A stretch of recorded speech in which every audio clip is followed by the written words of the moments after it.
आज वो चेहरा हमारे साथ है। डॉक्टर पवन दुग्गल, आपका स्वागत है। धन्यवाद, बहुत अच्छा लग रहा है आपके शो पर आकर। तो प्राइवेट मूवमेंट्स की जब बात आती है इंसान की, तो क्या अपने प्राइवेट मूवमेंट्स वीडियो कॉल में करना या रखना कितना सेफ है आपके मुताबिक? प्राइवेट मोमेंट्स को अपने फ़ोन पर रखना आग के साथ खेलने वाला काम। आप होटल में जाते हैं, obviously you go with the family, then आप पब्लिक वॉशरूम यूज़ करते हैं, तो आपको कैसे पता चले, कैसे आइडेंटिफाई करें कि यहाँ पे मेरे को कैमरा लगाया या मुझे कोई रिकॉर्ड कर रहा है? कारणवश आपका प्राइवेट मूवमेंट कहीं पे लीक हो जा रहा है, ठीक है?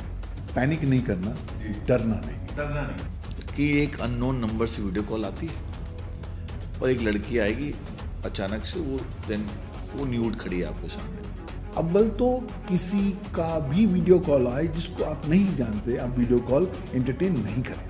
उसके लिए मैं पूछना चाहता हूँ सिंप्लीफाइड लैंग्वेज में कि क्या डिजिटल अरेस्ट जैसी कोई वस्तु लीगली कोई कर सकता है आपके साथ? क्या ये साइबर स्कैम है? सिर्फ हम लोग एंटरप्राइज में काम करते हैं। मैं कहा बहुत अच्छी बात, कौन सा एंटरप्राइज? उसने कहा कि साहब साइबर क्राइम एंटरप्राइज। तो मैंने कहा बहुत अच्छी बात है, आप हमारे को साइबर क्राइम को लड़ने में मदद करते हैं। उससे नहीं सर, हम साइबर क्राइम लड़ते नहीं हैं, हम साइबर क्राइम करते हैं। भारत सरकार के लोग आपको और हमको सुन रहे हैं आज, तो आई थिंक अब वक्त आ गया है कि हमारे देश में भी साइबर क्राइम को रिलेटेड जो लॉस है और स्ट्रॉन्ग करने की जरूरत है। नमस्कार, स्वागत है आपका गेम चेंजर विद एमजे में। आज हम ऐसे टॉपिक में बात करना चाहते हैं आपसे जो मुझे लगता है जो 140 करोड़ भारतीय हैं इस एपिसोड को जरूर देखेंगे। क्यों देखेंगे? क्योंकि जब मैं आपको पीछे लेके जा रहा हूँ आज से 50 साल 100 साल पहले, जब मोड ऑफ कम्युनिकेशन हमारा होता था, या घोड़ा जा रहा होता था या कबूतर आपको संदेशे लेके जाता था। अब जमाना बदला, फिर चिट्ठियों का दौर आया, फिर टेलीफोन आए जिसका हम घंटों इंतजार करते थे जाके टेलीफोन बूथ में। अब आ गया है एक ऐसी क्रांति जिसके तहत 140 करोड़ भारतीय जुड़े हुए हैं। जो क्रांति मोबाइल के क्षेत्र में आई है, कम्युनिकेशन के क्षेत्र में आई है, बट इस साथ साथ में इस क्रांति के एक डर लोगों के दिल में फैला हुआ है। उस डर को दूर करने के लिए हम आज बात करेंगे एक ऐसे एक्सपर्ट से जिनका नाम cyber law, cyber crime, cyber security, AI पे फाइनल वर्ड कहा जाता है। 37 साल से इस फील्ड में काम कर रहे हैं वो, और बहुत सारे इंटरनेशनल फोरम्स में भी बात करते हैं। सरकार के साथ मिलके काम कर रहे हैं, हेल्थ पे, आईटी पे, डिफेंस में, सारे सेक्टर में मिलके काम करने की कोशिश कर रहे हैं। साथ में इनका चेहरा आप लोगों ने 90 के दशक में जरूर देखा होगा। सुबेरे 7 से 9 के बीच में जो चेहरा आपसे बात करने के लिए आता था, आज वो चेहरा हमारे साथ है। डॉक्टर पवन दुग्गल, आपका स्वागत है। धन्यवाद, बहुत अच्छा लग रहा है आपके शो पर आकर। दुग्गल साहब, मैं पहले आपसे बात करना चाहूँगा, जब हम साइबर सिक्योरिटी के बारे में बात करें और आगे सब्जेक्ट में और जाएं अंदर, आपको हम सब ने, जब हम छोटे थे उस समय 88 के दौर से लेके 1998 तक, 10 साल तक हमने आपको दूरदर्शन में सुबह देखा है 7 से 9 के बीच में जब आते थे। तो एक एंकर साइबर सिक्योरिटी के स्पेस में कैसे आया, पहले ये बताइए आप। देखिए, ये सब कोई ऊपर एक शक्ति होती है जो आपको एक दिशा में धकेलती है। मेरा मानना है कि हम खुद कुछ भी नहीं करते, जो कुछ होता है वो ताकत है कराती है, कुदरत कराती है। तो लॉ पास आउट किया था, शुरुआत से ही बहुत डिबेटिंग में रहा करते थे। तो जब लॉ पास आउट किया, हमारे पास कुछ उस वक्त काम नहीं हुआ करता था। तो पता लगा मॉर्निंग शो की ऑडिशन हो रही है दूरदर्शन में, वहाँ चले गए, ऑडिशन पास हो गई और फिर 2 अक्टूबर 1988 से हमने मॉर्निंग शो करना शुरू कर दिया। उस जमाने में पता नहीं लग रहा था कितना बड़ा है, क्योंकि एकमात्र चैनल होती थी ऑल इंडिया दूरदर्शन, कोई और चैनल नहीं होता था और कोई कम्युनिकेशन का साधन नहीं था। लोग वही देखते थे, एंटरटेनमेंट के वही देखते थे। और मॉर्निंग में तो सिर्फ 7 से 9 ही टेलीविजन आता था जी। तो इसलिए काफ़ी ऑल इंडिया रीच हुआ करती थी जी। और उस जमाने में ऑटो क्यू वगैरह भी नहीं हुआ करते थे, जो कुछ पुनः होता था लाइव बोला करते थे। तो 10 साल बहुत कुछ सीखने का मौका मिला। साथ साथ गलत भी करते रहे, लेकिन मॉर्निंग शो पे नए नए लोगों से मिल के, उनको समझ के, स्टडी करके, उन्होंने एनालाइज करके, मुझे लगा कि मुझे काफ़ी हद तक सीखने का मौका मिला। और कहीं ना कहीं जिज्ञासा भी हुई कि साहब मैं तो इस तरफ हूँ, अगर मैं उस तरफ पहुँच जाऊँ तो कैसा रहेगा। तो हमेशा एक सीक्रेट डिज़ायर होती थी। जी जी। लेकिन वो हमने कहा समय लेटेस्ट टेक ऑन टाइम। तो फिर धीरे धीरे 10 साल मॉर्निंग शो किया। तब तक 1995 में इंटरनेट आ गया था भारत देश में। 2 महीने के इंटरनेट के इंट्रोड्यूस होने के बाद ही जब मुझे इंटरनेट पर आने का मौका मिला तो अगले 2-3 महीने पागलपन का दौर था, क्योंकि इस तरह का पैराडाइम हमने कभी देखा नहीं था। और उस ज़माने में स्पीड्स बहुत स्लो होती थी, डायल अप मॉडर्न हुआ करते थे, लेकिन फिर भी हमें लगा कि साहब ये नेटवर्क है, इसमें बहुत ज़बरदस्त क्षमताएं हैं। तो मैंने 1995 में भी निर्णय लिया कि साहब वकालत तो कर ही रहे हैं, साथ साथ इस एरिया के जो कानूनी पहलू हैं उस पर नज़र डालेंगे। नहीं तो उस पर तो मैं आऊँगा। दुग्गल साहब ने अभी तक 202 किताबें लिखी हैं, साइबर सिक्योरिटी पे, साइबर लॉ पे, एआई पे। हम उस पर भी चर्चा करेंगे कि 202 किताबें 30 साल में लिख लेना कितना संभव है या असंभव है। दुग्गल साहब, मैं आपसे ना टॉपिक्स पे 5-6 सवाल लूँगा। जो टॉपिक हमने लोगों को के द्वारा पूछा गया सवाल हैं, जो लोगों से हमने आपके इंटरव्यू से पहले सोशल मीडिया पे डाला कि आपके जितने भी सवाल हैं दुग्गल साहब के लिए भेजिए, हमारे खुद के एम्प्लॉय से और हमारे दोस्त से, आज जितने भी मित्र हैं, क्योंकि साइबर सिक्योरिटी एक ऐसा सब्जेक्ट है जो हर किसी के साथ किसी न किसी तरीके पे हो रहा है और व्यक्ति डरे हुए हैं, और जब डरे हुए होते हैं तो उसका फ़ायदा स्कैमर्स उठाते हैं। तो प्राइवेट मूवमेंट्स की जब बात आती है इंसान की, तो क्या अपने प्राइवेट मूवमेंट्स वीडियो कॉल में करना या रखना कितना सेफ है आपके मुताबिक? मुझे लगता है कि प्राइवेट मोमेंट्स को अपने फ़ोन पर रखना आग के साथ खेलने वाला काम है। आग के साथ, you are playing with the fire. Absolutely, आप आग के दरिया में छलांग लगा रहे हैं और प्रॉब्लम है आपके पास कोई सुरक्षा कवच है नहीं, तो कहीं ना कहीं तो आप जलेंगे ही। प्रॉब्लम क्या हो रही है, हमारे समाज में 2 विशिष्ट प्रकार की क्रांतियां साइमल्टेनियसली पिछले दशक से चल रही हैं। पहली क्रांति को मैं बोलता हूँ भारत की उल्टी की क्रांति, the great Indian vomiting revolution, जहाँ पर भारतवासी उल्टी कर रहे हैं अपने डेटा की, इंटरनेट पर, सोशल मीडिया पर, एआई पर। और दूसरी क्रांति है the great Indian recording revolution, जहाँ पर हर भारतवासी रिकॉर्ड कर रहा है, अपने फ़ोन पर चीज़ें रिकॉर्ड कर रहा है, वीडियो बना रहा है, लेकिन उसके बाद रिकॉर्डिंग करने के बाद भूल जा रहा है कहाँ रख रहे हैं, किसके पास एक्सेस हो रहा है। तो अगर आपने अपने प्राइवेट मोमेंट्स को कैप्चर किया है तो आपने ज़िंदगी में एक बहुत बड़ी भूल कर दी है। क्यों?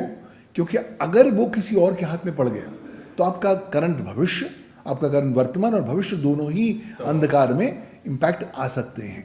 और सबसे महत्वपूर्ण बात, आपकी गर्दन दबाने के लिए लोगों के पास मुद्दा मिल जाएगा, टूल मिल जाएगा, आपको ब्लैकमेल करेंगे। तो आप ये सजेस्ट कर रहे हैं कि प्राइवेट मूवमेंट अगर आप कर भी रहे हैं तो आपने जैसे वीडियो कॉल किया, जैसे आज के डेट में there is a phenomena called long distance relationships, correct, girlfriend boyfriend, पति पत्नी एक दूसरे शहर में रह रहे हैं, कोई कहीं काम कर रहा है, तो अपने प्राइवेट मूवमेंट वीडियो कॉल में कर लेते हैं। तो क्या वीडियो कॉल करना सही है या कर लें आप, रखें ना? आप ये कह रहे हैं कर सकते हैं वीडियो कॉल?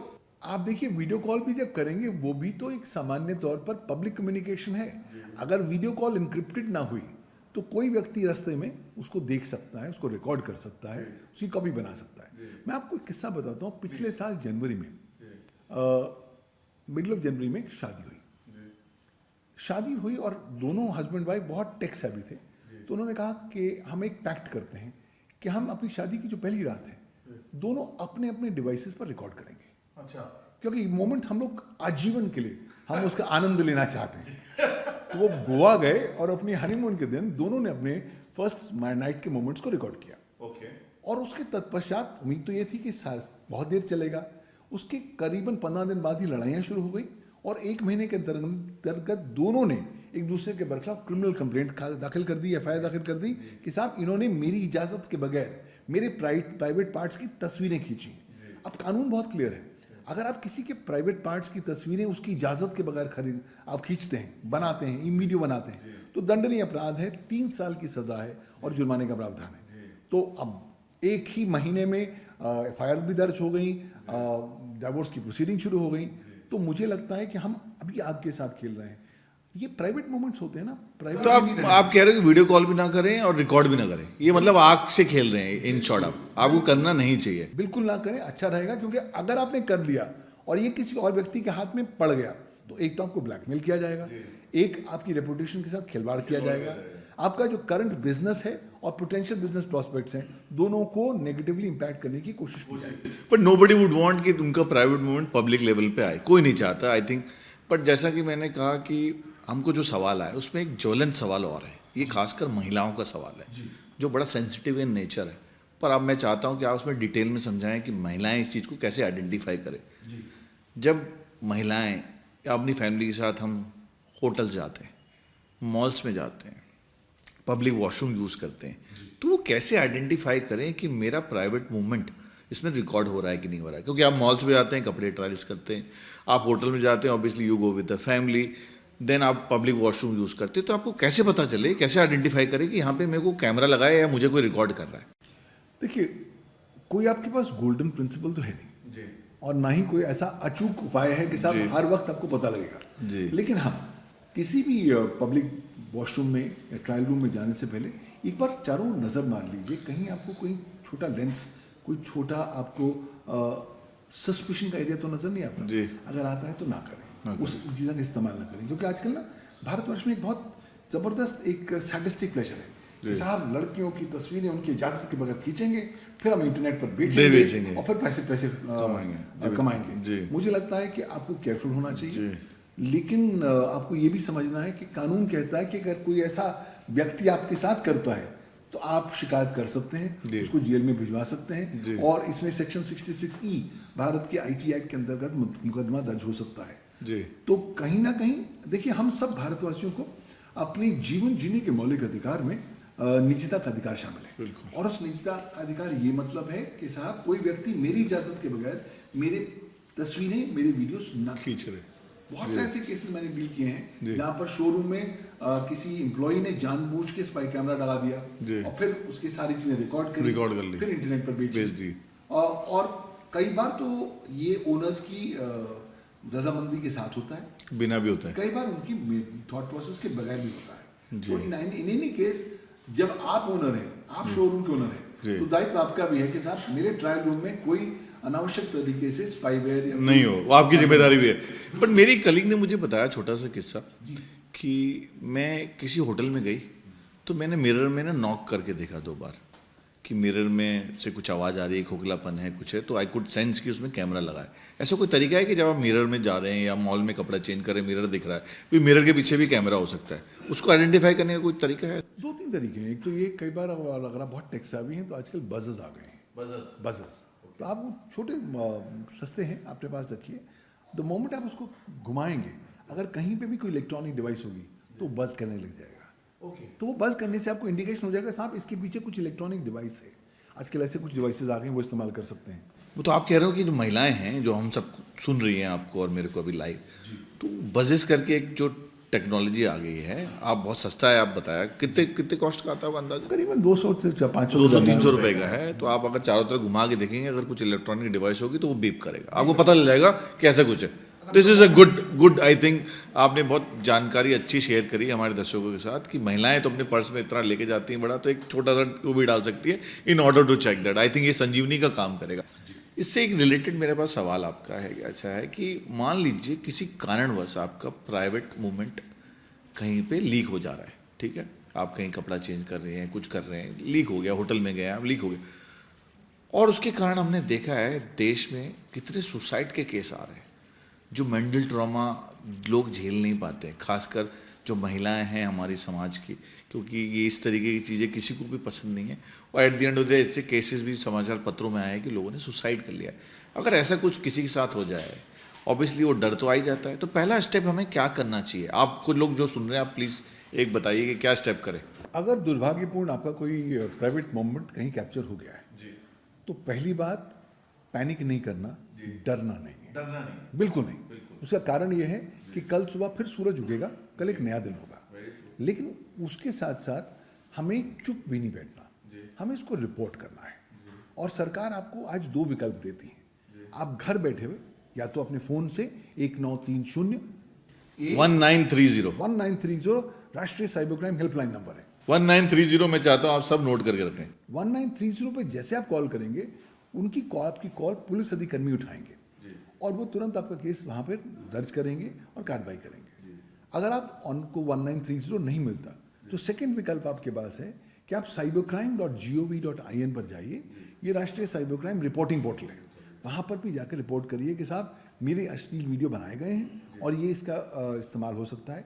द मोमेंट मेरे अश्लील वीडियो बनाए गए, जिसने बनाया उसने तो दंडनीय अपराध कर दिया IT एक्ट में, सेक्शन 67 IT एक्ट में 3 साल की सज़ा है, 5 लाख रुपए जुर्माना है। अगर कोई 3 ऐसा- साल की सजा और 5 लाख जुर्माना। जी हाँ, और वो नॉर्मल ऑब्सीन कंटेंट की बात कर रहा हूँ।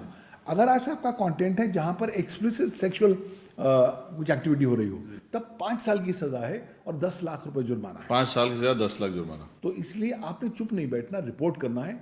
रिपोर्ट इसलिए भी करना है क्योंकि मैं चाहता हूं कि आप विक्टिम की कैटेगरी में आइए। द मोमेंट आप सरकार को, लॉ इन्फोर्समेंट एजेंसीज को रिपोर्ट करेंगे, आप विक्टिम की कैटेगरी में आएंगे। और उसका सीधा तात्पर्य यह है कि आप उस रिपोर्ट को इस्तेमाल कर सकते हैं एक ढाल के तौर पर, ताकि कल को जब लोग आपसे पूछेंगे साहब इस तरह का आपका वीडियो आया, आपका क्या कहना है, कि साहब मैं तो खुद ही साइबर क्राइम की शिकार हुई हूँ, ये मेरी रिपोर्ट है और ये सरकार अब काम कर रही है। सरकार इस पे काम करे। पर ये 2 आवर गोल्डन रूल क्या है जब आपके साथ होता है? ये 2 घंटे कुछ गोल्डन रूल होता है डुगल साहब? गोल्डन रूल अक्सर हम तब करते हैं जब हम साइबर फ्रॉड की बात करते हैं। द मोमेंट आपके साथ कुछ साइबर फ्रॉड हो गया या कुछ अनावश्यक ट्रांजैक्शन हो गया, तो आप तुरंत जैसे कॉल करेंगे।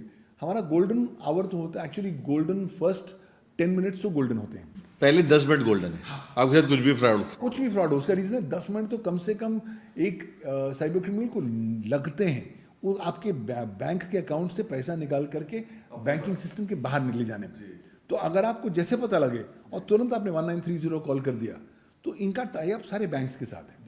वो तुरंत देख लेंगे कि बैंकिंग सिस्टम में अभी आपका पैसा है या नहीं है। अगर है तो उसे ब्लॉक करेंगे और फ्रीज कर देंगे और पैसा अल्टीमेटली आपके अकाउंट में वापस आएगा। वैसे भी गोल्डन आवर इसलिए हम कहते हैं कि पहले घंटे में जो करना है आपने करना है, क्योंकि कई बार साइबर क्रिमिनल्स को अपना पैसा निकालने में टाइम लग जाता है। तब तक अगर आप पहुंच गए अथॉरिटी तक तो आपका काम हो जाएगा। तुरंत हो जाएगा। तो 10 मिनट का जो गोल्डन रूल है सबको याद रखना है अगर आप किसी तरीके का फ्रॉड होता है। मैं इसमें आऊँगा, मेरे पास 2-4 सवाल और है, बट मैं अभी प्राइवेट मूवमेंट वाले सब्जेक्ट पे वापस लेना चाहता हूँ आपको। अभी ये देखा गया है, समाचार पत्रों में भी बहुत छपा है कि एक अननोन नंबर से वीडियो कॉल आती है और एक लड़की आएगी अचानक से, वो न्यूड खड़ी है आपके सामने। By the time you realize वो आपका रिकॉर्ड हो जाता है and then they start blackmailing you. ऐसे बहुत सारे पॉलिटिशियंस भी फंसे हैं इसमें, पढ़े लिखे ऑफिसर टॉप क्लास के फंसे हुए हैं, बिजनेसमैन, बहुत सारे केसेस आए हैं। तो आपको कैसे पहचानना है कि कोई अननोन वीडियो कॉल आ रहा है? पहली बात तो उठाना नहीं है, अगर उठा भी लें, अगर ऐसा कुछ हो जाए किसी के साथ तो उस केस में क्या करे कोई? हम सबको समझना है कि कानून ने और कुदरत ने आपको एक बेहतरीन ब्रह्मास्त्र दिया है, और वो ब्रह्मास्त्र है डिस्कनेक्शन का। अव्वल तो किसी का भी वीडियो कॉल आए जिसको आप नहीं जानते, आप वीडियो कॉल एंटरटेन नहीं करें, एक थंब रूल के तौर पर। वीडियो कॉल नहीं उठाना अननोन नंबर से। अननोन नंबर जिसको आप जानते हैं वो समझ आती है, पर जिसको नहीं जानते आपने नहीं उठाना। तो उसकी बात आपने उठा भी लिया और आपको लगा कि साहब कोई लड़की आ रही है और वो अपने वस्त्र उतार रही है, तो ये पहले खतरे की घंटी होनी चाहिए, आपको कॉल तुरंत डिस्कनेक्ट करनी चाहिए। चलिए आपने गलती हो गई, आपने नहीं डिस्कनेक्ट किया, दूसरी लड़की ने अपने वस्त्र उतार दिए, उसका अगला कदम होता है कि वो कहती है कि आप अपने वस्त्र उतार दो ना। वहां पर आपका तीसरा पॉइंट आता है कि वहां पर तुरंत कॉल डिस्कनेक्ट करिए। संयम रहना चाहिए आप। बिल्कुल, बिकॉज आप में क्या खास बात है कि कोई लड़की निर्वस्त्र आपके सामने हो जाएगी? कुछ ना कुछ तो झोल रहेगा। सही बात है, मतलब इस तरह की अचानक से कॉल में तो कोई नहीं हो सकती, कभी नहीं होती, और खास तौर पे जो बंदा आपको जानता भी नहीं, जिसको आप पहली बार आप कॉल कर रहे हैं। जी। तो मुझे लगता है कि अपने आप को बहुत लकी ना समझे, जी। ये कहीं ना कहीं झोल है आपको फंसाने का। फंसाना। अगर आप भी निर्वस्त्र हो गए, आपने भी कपड़े उतार लिए और कुछ सेक्सुअल एक्टिविटी कर ली, तो समझ लीजिए जो जो आपने किया वो तमाम सारी चीजें दूसरी एंड पर रिकॉर्ड हो गई। एक बार रिकॉर्ड हो गई तो वो उनके हाथ में हथियार बन जाता है, टूल बन जाता है आपको ब्लैकमेल करने के लिए। आपको ब्लैकमेल करेंगे। मेरे पास ऐसा केस आया अभी कि नहीं, 4 साल पहले की बात है। ये करीबन 61 साल के बंदे हैं, बहुत वेल सेटल्ड हैं, लाइफ पूरी सेटल चल रही है और बच्चे पूरे बिजनेस में सेटल्ड हैं। रात को 11 बजे उन्हें कॉल आता है और उन्हें कहा जाता है कि साहब वीडियो कॉल ऑन करिए। अब ये अकेले हैं कमरे में, वीडियो ऑन कर देते हैं, वहाँ एक बहुत खूबसूरत लड़की देखते हैं और वो लड़की अपने कपड़े उतारने लग जाती है, कहती हैं आप भी उतारें। अब ये दाएं बाएं देखते हैं, उन्हें लगता है कोई नहीं है, चलो देखते हैं, चलो मैं भी उतारता हूँ, एक्सपेरिमेंट करते हैं। वो करते हैं, उसके बाद वो कुछ सेक्सुअल एक्टिविटी बोलती हैं, ये करते हैं और तुरंत फ़ोन डिस्कनेक्ट हो जाता है। उसके अगले ही मिनट फ़ोन दोबारा आता है कि साहब आप ये एक्टिविटी कर रहे थे, हमने रिकॉर्ड कर लिया है, इसलिए प्लीज़ आप हमें कल शाम से पहले पहले 10 लाख रुपए दे दीजिए। अब ये बिजनेसमैन है, उनकी प्रोफाइलिंग उन्होंने कर रखी है, तो डर गए और इतनी प्रतिष्ठा कैसे होगी, तो क्वाइटली 10 लाख रुपए ट्रांसफ़र कर देते हैं। उनको उम्मीद होता है कि आप कहानी ख़त्म। 2 दिन तक तो शांति होती है, तीसरे दिन थर्ड डिमांड आ जाती है कि साहब वो 10 लाख तो ठीक थे, अभी हम फिर भी रिलीज करेंगे, अभी हमें 20 लाख रुपए दीजिए। वो 20 लाख भी दे देते हैं और सोचते हैं कि एंड ऑफ द मैटर है, एंड ऑफ द मैटर नहीं है। 4 दिन बाद तीसरी कॉल आती है कि साहब हम आपको 25 लाख देना है। तो उसका कोई एंड नहीं है। एक बार आपने पैसे देने शुरू कर दिए तो फिर करना क्या चाहिए अगर ऐसे कॉल में कोई फंस जाए? और मैंने ज़्यादातर ये देखा, आपने बिल्कुल सही बोला दुग्गल साहब, कि ज़्यादातर जो एजेड लोग हैं, एक पर्टिकुलर एज में हैं, 55 से लेके 65 तक के केसेस बहुत रिपोर्ट हुए हैं अपने भारत में भी। और जो लोग कर भी रहे हैं आपको, they also try and do an homework on you, कि आप अकेले रहते हैं, आपके रिश्तेदारों का ये सब पता रहता है उनको। वो आपको फेसबुक में मैसेज भेज देंगे, रिकॉर्डेड वीडियो, या व्हाट्सएप पे भेज देंगे और डराएंगे। तो उस केस में करना क्या चाहिए? जो बुजुर्ग अकेले रह रहे हैं, ये सवाल बुजुर्गों के लिए है, जो अकेले घर में रह रहे हैं, जिनके बच्चे दूर हैं, वो क्या करें अगर ऐसे कोई उनको धमकाए, उनका वीडियो अगर गलती से उन्होंने कर भी दिया तो क्या करना चाहिए? देखिए, अगर आप बुजुर्ग हैं तो अपने बचपन पर झांकिए। जब आप छोटे थे, आपके माँ बाप को क्या कहते थे? किसी अनजान व्यक्ति पर विश्वास न करिए, उसके साथ कोई बातचीत ना करें, कुछ देर तो खाओ मत, ये कहते थे। बिल्कुल। तो इसलिए अब ये लगता है, चाहे आप बुजुर्ग हैं, चाहे आप जवान हैं, कोविड-19 के बाद हमारी लाइफ पूरी तरीके से बदल गई है। कोविड-19 ने 2 चीज़ें आजीवन के लिए एक देन के तौर पर हमें दे दी हैं। एक है डर और दूसरा है पैनिक। हम जल्दी डरते हैं, हम जल्दी पैनिकी हो जाते हैं। तो इसलिए साइबर क्रिमिनल्स इसी डर, इसी पैनिक को हथियार के तौर पर इस्तेमाल करते हैं आपको टारगेट करने के लिए। तो अगर इस तरह की कोई भी कॉन्वर्सेशन हो रही है, अपने ब्रह्मास्त्र का इस्तेमाल करिए, फ़ोन डिस्कनेक्ट करिए, काट दीजिए, तुरंत काट दीजिए, चाहे कुछ भी हो जाए। और अगर आपकी ईमेल कम्युनिकेशन चल रही है, काट दीजिए। व्हाट्सएप पर आपकी इंटरेक्शन चल रही है, काट दीजिए। कुछ नहीं इट्स होने बेटर टू डिस्कनेक्ट। बट अगर वो रिकॉर्ड कर लिया उन्होंने, वो फिर धमका रहे हैं, फिर क्या करें? 1930 just go and report immediately कि मेरे साथ ऐसा हुआ है। और वो डरा रहे हैं, धमका रहे हैं, आपको डरने की जरूरत नहीं है। क्योंकि आज इंटरनेट पर 56% जो टोटल कंटेंट है वो पोर्नोग्राफिक है। तो अगर आपका भी आ गया तो किसी को कुछ फर्क नहीं पड़ने वाला। लेकिन अगर आप शर्म से मारे जाएंगे तो हो सकता है शायद आप खुदकुशी का भी ख्याल को एंटरटेन करें। पर हमारा भारतीय जो संस्कृति है, हमारी जो हमारे भारतीय धरोहर है, आई थिंक कोई भी सामाजिक प्रतिष्ठित व्यक्ति जो भी है, जो समाज में उठ रहा है, बैठ रहा है, उसको एक ही चीज़ प्यारी होती है, अपनी इज्जत। आई थिंक इज्जत को खोने का जो डर होता है, मैंने देखा है लोगों के आंखों में, जब मासूमियत में तो लोग कर जाते हैं, खासकर जो बुजुर्ग हैं जिनको पता नहीं क्या करना, या फिर जो बच्चे, जो वर्ग है एक तरीके जो आते हैं, वो उसके बाद जो डर है समाज में अपनी इज्जत खो देने का, बच्चों के सामने अपनी इज्जत खो देना, आई थिंक वो सबसे ज़्यादा भयंकर और डरावे है, जो इस तरीके की सिचुएशन से आदमी निकल रहा होता है। खैर दुग्गल साहब, मैं आपको अभी दूसरे टॉपिक पे लेके आना चाहता हूँ, जो डिजिटल अरेस्ट। आपने बात करी ना डर की, अपनी इज्जत की, तो मुझे लगता है कि अब हमें इज्जत की धज्जियां उड़ने की आदत हो जानी चाहिए। क्यों? क्योंकि एक नई टेक्नोलॉजी आ गई है आर्टिफिशियल इंटेलिजेंस की, जिसे हम डीप फेक कहते हैं।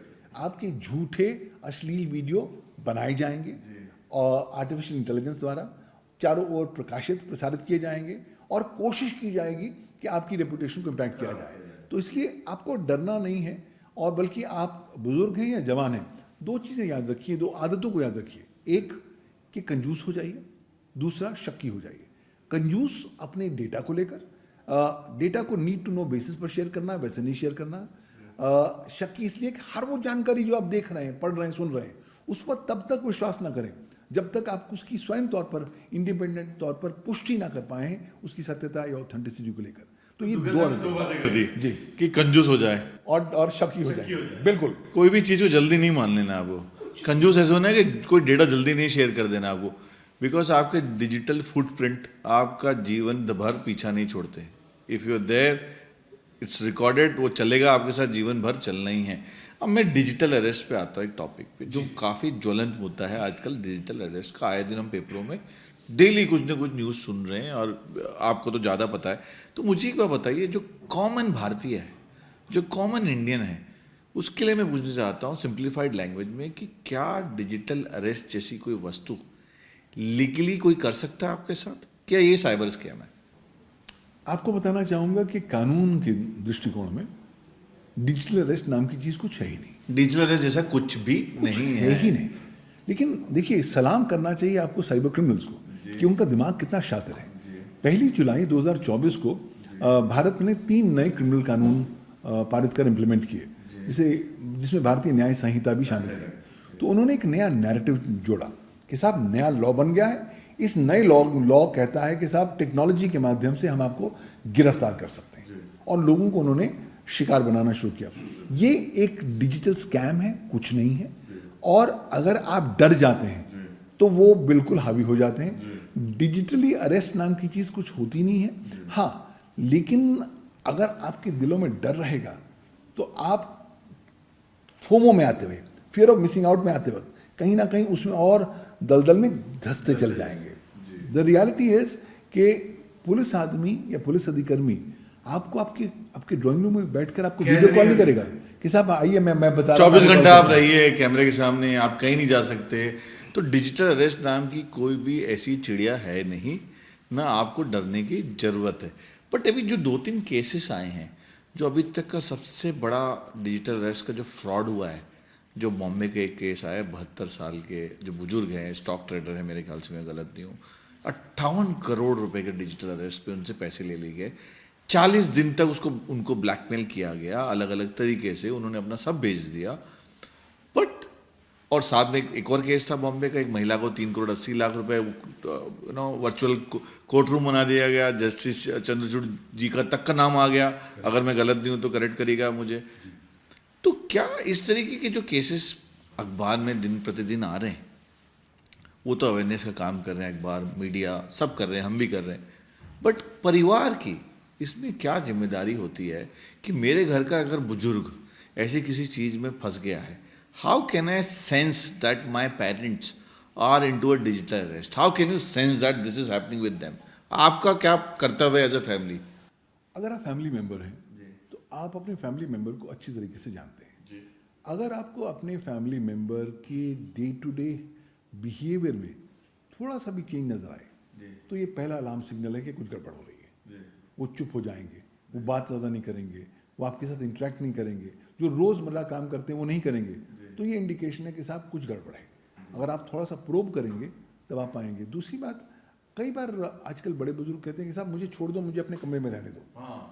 अगर कोई आपका बड़ा बुजुर्ग कह रहा है मुझे कमरे में रहने दो, तो यहाँ पर भी लोचा हो सकता है, शायद वो डिजिटल अरेस्ट के शिकार हो रखे हों।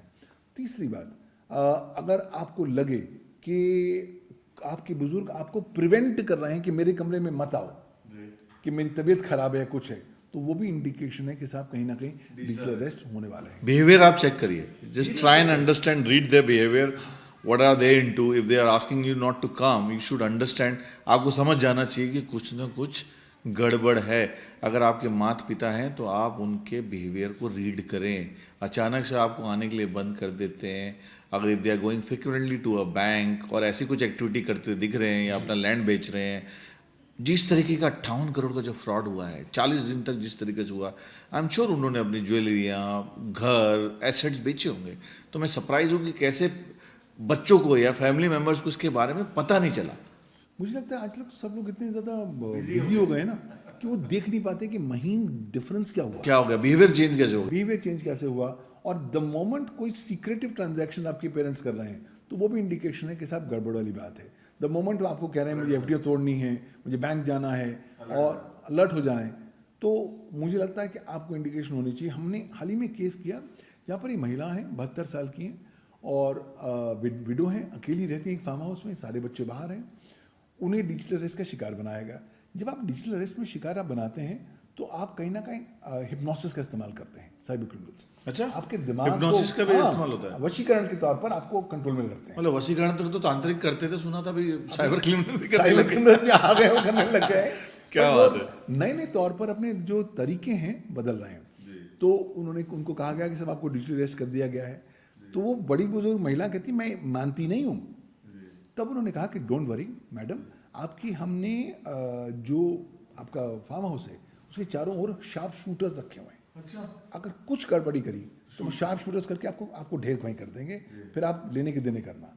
जब बंदे को ये डरने लग एक्सट्रीम डरा देते हैं आपको कि भैया मेरी तो जान जाने वाली है। हाँ। फिर वो कहते हैं मेरा जो लेना लो ले जाओ भैया, मेरी मारो जान मत। में जाओ। हाँ, मेरी जान में जाओ। तो आजकल नए नए प्रकार के तरीके आ रहे हैं। पर दुग्गल साहब मुझे बताइए, जो मैंने एक रिपोर्ट पढ़ी किसी समाचार पत्र में, I think you can correct me if I am wrong, जो एवरेज एज है डिजिटल अरेस्ट की वो 62 साल है। Is that right? उस तरीके के ब्रैकेट में ही डिजिटल अरेस्ट ज़्यादा हो रहे हैं? देखिए, उसमें ज़्यादा इसलिए हो रहे हैं क्योंकि वो ब्रैकेट जो है सीनियर सिटीजन का ब्रैकेट है, वो ब्रैकेट टेक्नोलॉजी के साथ बहुत ज़्यादा वाकिफ नहीं है। तीसरी बात, वो ब्रैकेट उन लोगों का है जो नॉर्मली विश्वासी हैं, जो ज़िंदगी में लोगों का विश्वास करते आए हैं, तो इसलिए वो जो देखते हैं सुनते हैं उस पर विश्वास कर लेते हैं, और जो बहुत ज़्यादा एक्सपोज नहीं है टेक्नोलॉजी और साइबर क्राइम के नए उभरते हुए मैनिफेस्टेशंस के लिए। लेकिन ऐसा नहीं है, मैंने देखा है 25 साल के लोग में भी डिजिटल अरेस्ट हो रहे हैं, अब 35 साल में भी हो रहे हैं, बट ज़्यादा एज है तो जी हाँ। पर मुझे दुग्गल साहब को बताइए कि क्या जो डिजिटल अरेस्ट है ये क्या फिनोमिना इंडिया में ज़्यादा है, क्योंकि you understand and read other countries also, बाकी देशों के क्या हालात है इसमें डिजिटल अरेस्ट को लेकर? डिजिटल अरेस्ट टिपिकल एक इंडियन फिनोमिनन है, सो ओनली इन इंडिया? भारतीय जुगाड़ फिनोमिनन है। क्योंकि कारण ये साइबर क्रिमिनल ने नया जुगाड़ निकाल लिया पैसा कमाने का। भाई 58 करोड़ में मिल रहे हैं, 20 करोड़ रुपए ऐसे ही ले जा रहे हैं, तो मतलब ये डिजिटल अरेस्ट इंडिया के अलावा कहीं नहीं है। और किसी राष्ट्र में इस तरह की चीज देखने को नहीं, यहाँ पेक्युलियरली यहाँ पर देखने Pakistan, Bangladesh, Sri Lanka is nowhere is reported like that, not like that, not like that. जितनी फ्रीक्वेंसी भारतवर्ष में, तो इंडियन माइंड हमारा सबसे सबसे जुगाड़ू है, सबसे तेज है, चालू है। उसे पता है कैसे मुझे काम करना है। बल्कि उस दिन मैं कॉन्फ्रेंस में बोलने जा रहा था, तो मेरी कीनोट एड्रेस थी लंच से पहले, कीनोट थी, उसके बाद लंच हो गया, तो लंच में लोगों से बात हुई, एक बंदा आया, वो कहता है दुग्गल साहब मुझे अपना कार्ड चाहिए। मैं कहा लीजिए मेरा कार्ड। बात शुरू हुई, मैं कहा कहाँ क्या करते हैं? सर हम लोग एंटरप्राइज में काम करते हैं। मैं कहा बहुत अच्छी बात, कौन सा एंटरप्राइज? उसने कहा कि साहब साइबर क्राइम एंटरप्राइज। तो मेरी बात, मैंने कहा बहुत अच्छी बात है, आप हमारे को साइबर क्राइम को लड़ने में मदद करते हैं। उससे नहीं सर, हम साइबर क्राइम लड़ते नहीं हैं, हम साइबर क्राइम करते हैं। तो मैंने कहा चलिए आइए बैठते हैं, बैठ के आपसे बात सुनते हैं। तो हाँ, फिर बात होने लगी। तो इसे मैंने कहा कितने लोग हैं? सर 5-6 लोग। इतने लोगों का ग्रुप है? अच्छा, क्या खुद अपने हाथों से काम करते हैं? नहीं, सब काम AI से कराते हैं। अच्छा, फिर अल्टीमेटली मैंने कहा ये करते क्यों? कहते हैं सर इसमें जितना पैसा है और किसी में नहीं। फिर मैंने कहा अच्छा, पैसे की बात करी, कितने पैसे कमाते होगे? तो सर महीने में हम लोग ऑन एन एवरेज 30-35 करोड़ रुपए कमा लेते हैं। 30 से 35 करोड़ रुपए? हाँ, और वो 5-6 लोग हैं। अब आज की तरफ समझ लीजिए, आज साइबर क्राइम एक कॉटेज इंडस्ट्री बन चुका है। तो जब आपको कुछ नहीं करना, इन्वेस्ट कुछ नहीं करना, लोगों को डराना है और उनसे पैसे लेना है, और आपको पता है कि भारत में साइबर क्राइम कन्विक्शन होती नहीं है, भारत की साइबर क्राइम कन्विक्शन रेशो 1% से नीचे है, तो आप मस्ती में बैठे हुए। आपको पता है IT एक्ट में अधिकांश जो साइबर क्राइम्स है बेलेबल है, हमको बेल मिल जाएगी। बेल मिलेगी, हम क्या करेंगे? अपने बरखिलाफ जो इलेक्ट्रॉनिक एविडेंस है उसको डिस्ट्रॉय करेंगे और फिर तमाशा देखेंगे। तो इसलिए यही एक कारणवश है कि आज इतनी छोटे छोटे कस्बों में, मोहल्लों में आज साइबर क्राइम एक कॉटेज इंडस्ट्री के तौर पर। बट दुग्गल साहब, आपने बड़ी इंटरेस्टिंग बात बताई कि आपने साइबर क्रिमिनल से खुद लाइव बात करी है और आपको बताया गया कि 35 करोड़ रुपए तक महीने का कमा लेते हैं। और ऐसे तो कितने लोग होंगे, 5-6 जो बता रहे हैं आप, 5-6 लोग मिलकर चला रहे थे। बट आपको क्या लगता है कि जो हमारे प्रधानमंत्री जी कहते हैं विकसित भारत का जो सपना लेके चल रहे हैं 2047 तक का, तो अगर इस तरीके से साइबर क्राइम बढ़ते रहे और जिस तरीके से आप कानून की बात कर रहे हैं कि इतना जटिल नहीं है, या कि लोगों को डर लगे कि मैं ये करने गया तो मुझे बेल भी नहीं मिलेगी, तो क्या लगता है आपको कि जो सरकार का जो अप्रोच है वो प्रोएक्टिव है कि रिएक्टिव है आपके हिसाब से? देखिए, सरकार की सराहना की जानी चाहिए, बिकॉज सरकार कोशिश बहुत कर रही है। जैसे राष्ट्रीय साइबर क्राइम रिपोर्टिंग पोर्टल लेकर आई है, राष्ट्रीय साइबर क्राइम हेल्पलाइन नंबर लेके आई है, और ये ऑलरेडी बहुत सफल हो गए हैं क्योंकि इनके ऊपर बहुत ज़्यादा प्रेशर और रिपोर्टिंग आनी शुरू हो गई है। लेकिन प्रॉब्लम क्या है कि भारत दुनिया का सबसे बड़ा लोकतंत्र है, सबसे बड़ी जनसंख्या का राष्ट्र है। तो जब मैं जनसंख्या की तुलना में देखता हूँ तो लोगों को लगता है कि सरकार को और काम करना चाहिए। वैसे भी मुझे लगता है कि तो मुझे लगता है कि अगर आप विकसित भारत की पूरी छवि को पूरी तरीके से प्राप्त करना चाहते हैं तो भारत को अपने साइबर क्राइम लॉ को कसना पड़ेगा, उसको डेटरेंट इफेक्ट लाना पड़ेगा और लोगों को रेमेडी प्रदान करनी पड़ेगी। आज जो सबसे बड़ी बीमारी आज साइबर दुनिया में आ चुकी है वो साइबर फ्रॉड है, क्योंकि साइबर क्रिमिनल उस दौर से गुजर चुके हैं कि साहब मैं अपनी टेक्नोलॉजिकल सुपरियॉरिटी आपको प्रदर्शित करूंगा, उनको कोई लेने देना नहीं, उनका एक ही मकसद है, मुझे आपकी जेब से पैसा निकालना है। पर दूसरे देशों में इसकी क्या सजा है? मान लीजिए इंडिया की हमने बात करी लॉ की, अगर if you go to US ऐसे साइबर फ्रॉड होते हैं तो वहाँ किस तरीके की सजा है, किस तरीके का कानून है वहाँ पर? वहाँ पर कानून ज़्यादा सख्त है, सज़ाएँ ज़्यादा लंबी हैं। जैसे कोई एक केस लेके आप एग्जांपल दे दें कि इंडिया में ये है और US में। देखिए, अगर टिपिकल इंडिया में कंप्यूटर रिलेटेड ऑफेंसेस हैं तो वो उसमें 3 साल की सज़ा होती है, 5 लाख रुपए जुर्माना होता है अगर सज़ा हो जाए तो। बेलेबल है, अधिकार के तौर पर बेल मिलती है। और यूएस में इस तरह की काम होगा तो कम से कम 15 से 20 साल लगेंगे। 15 से 20 साल की सज़ा हो सकती है, कई बार लाइफ इम्प्रिजनमेंट हो सकती है। और वहाँ पर तो अगर आपने जितने ऑफेंसेस किए हैं वो क्यूमुलेट होते हैं, तो पता लगता है आपको 300 साल की सज़ा दे दी गई कि ठीक है जिंदगी भर आप जेल में सड़ते रहिए। तो वो वहाँ पे डिटरेंस इफेक्ट है। अगर आप मिडिल ईस्ट में जाएं तो वहाँ तो बहुत क्लियर है, आप पकड़े गए तो आपके हाथ पैर काट दिए जाएंगे, आपको एग्जीक्यूट कर दिया जाएगा। हाँ, तो लॉ से लोग डरते हैं। Land of law is strong. हाँ, हमारे इंडिया को लगता है कि ठीक है जी, हम जुगाड़ कर लेंगे, हम कोई बात नहीं क्योंकि ना साइबर क्राइम केसेस को डिसाइड करने में बहुत समय लगता है।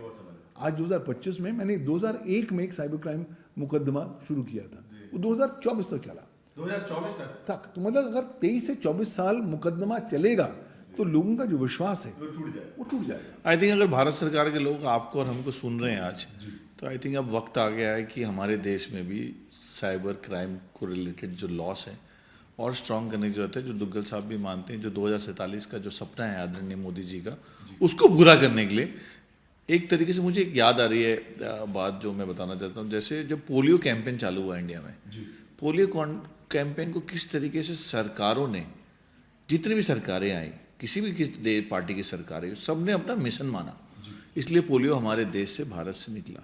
उसको मेरा मानना है कि पोलियो कैंपेन जैसे आज की डेट में साइबर क्राइम के किस्सों को करना चाहिए सरकार को भी।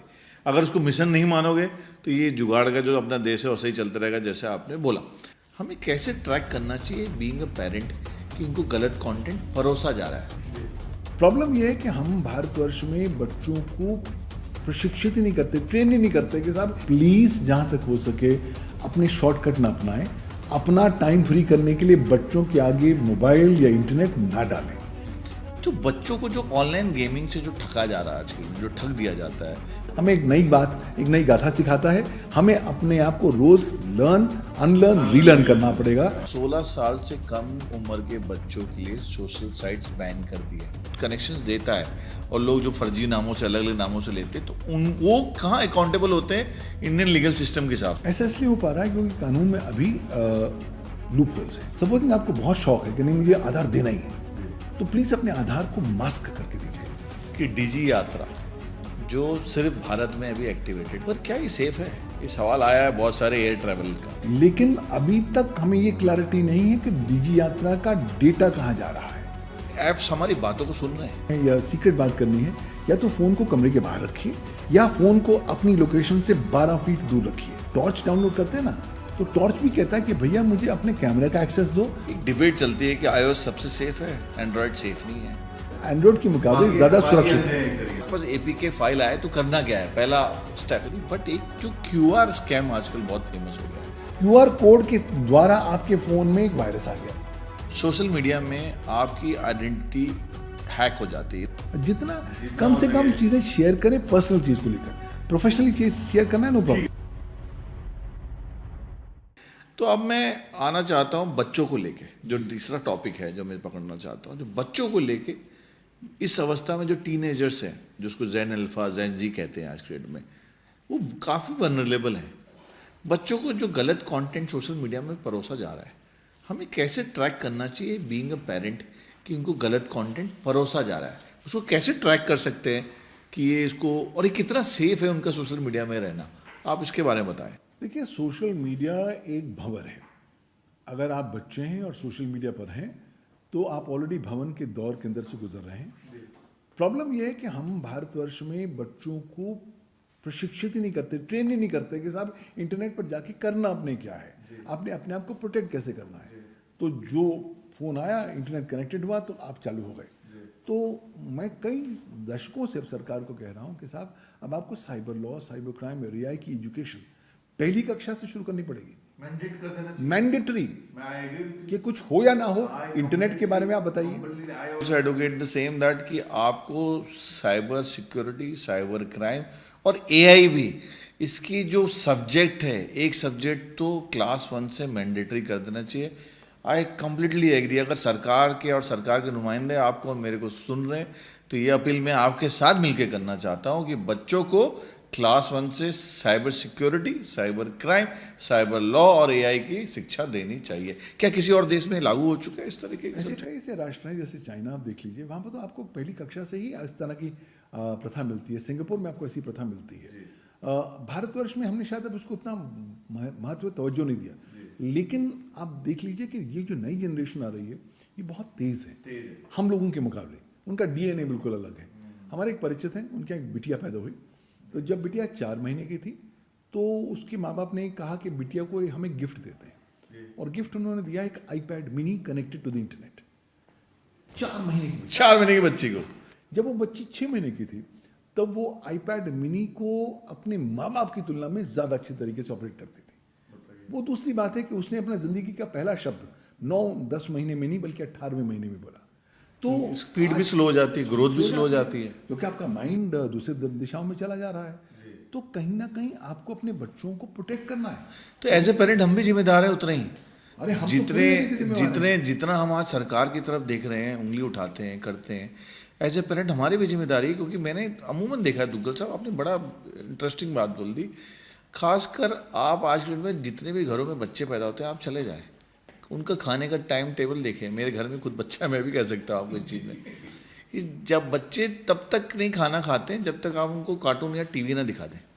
तो ये क्या शॉर्टकट हमने पेरेंट्स ने ही अपना लिया है? और जितनी माएँ आपको देख रही हैं आज, आप क्या सजेस्ट करना चाहोगे कि उनको स्क्रीन से बचपन से दूर रखें, जो इनके ग्रोथ पे भी इम्पैक्ट करा? जैसे आपने बताया वो बच्चा, जो केस बताया आपने, 4 महीने में उसको आईपैड दिया गया और 18 महीने में उसने बोलना चालू किया। तो आप क्या सजेस्ट करेंगे महिलाओं को, माताओं को जो देख रही हैं? देखिए, महिलाओं माताओं को मैं यही कहूँगा कि प्लीज़ जहाँ तक हो सके अपने शॉर्टकट ना अपनाएं। अपना टाइम फ्री करने के लिए बच्चों के आगे मोबाइल या इंटरनेट ना डालें। बल्कि अगर आप माँ बाप हैं तो मैं आपसे निवेदन करूंगा कि आप एटलीस्ट इंटरनेट फ्री वीकेंड से शुरू करें। हम लोग कुछ करें या ना करें, रविवार के दिन या शनिवार रविवार के दिन आप इंश्योर करें कि बच्चों को इंटरनेट के साथ दूर दूर से कोई ताल्लुक नहीं होना चाहिए। डिवाइसेस सारे बंद होने चाहिए। इसका तात्पर्य यह है कि आपको भी अपना डिवाइस लॉक करना पड़ेगा। संडे के दिन कर लो, संडे के दिन रखो, एक इंटरनेट फास्ट करो ना। एक दिन अगर हम इंटरनेट पर नहीं जाएंगे तो क्या हुआ? इंटरनेट फास्ट एक दिन कर लो, आप शुरुआत करो। शुरुआत करना जरूरी है। जैसे उन्होंने कहा कि अगर आपको बच्चों को अच्छी शिक्षा देनी है, वातावरण से, प्रैक्टिकल चीज़ों से आपको दिखाना है। क्योंकि पहले ऐसा समय था कि जब हम खेलने जाते थे क्रिकेट और फुटबॉल, हमारे माँ बाप कहते थे कि घर में आओ। अब माँ बाप कहते हैं कि घर से बाहर निकलो। I think that is become a dilemma. और दूसरा स्टेप 2, मैंने देखा आज डेट में इंडिया में भी इतने रेस्टोरेंट आ गए हैं जिन्होंने मैंडेटरी कर दिया कि फ़ोन आप डाइनिंग टेबल पर नहीं ला सकते। जो हम देखते हैं अमूमन खाना खाते भी हमें पता नहीं चलता कि हम कितना खाना खा जा रहे हैं, क्योंकि सामने फ़ोन चल रहा है, टीवी चल रहा है। You are not doing mindful eating also. I think ये भी एक जो सबसे बड़ा प्रॉब्लम समाज में आ रहा है, उसको भी दूर करने की कहीं ना कहीं ज़रूरत है।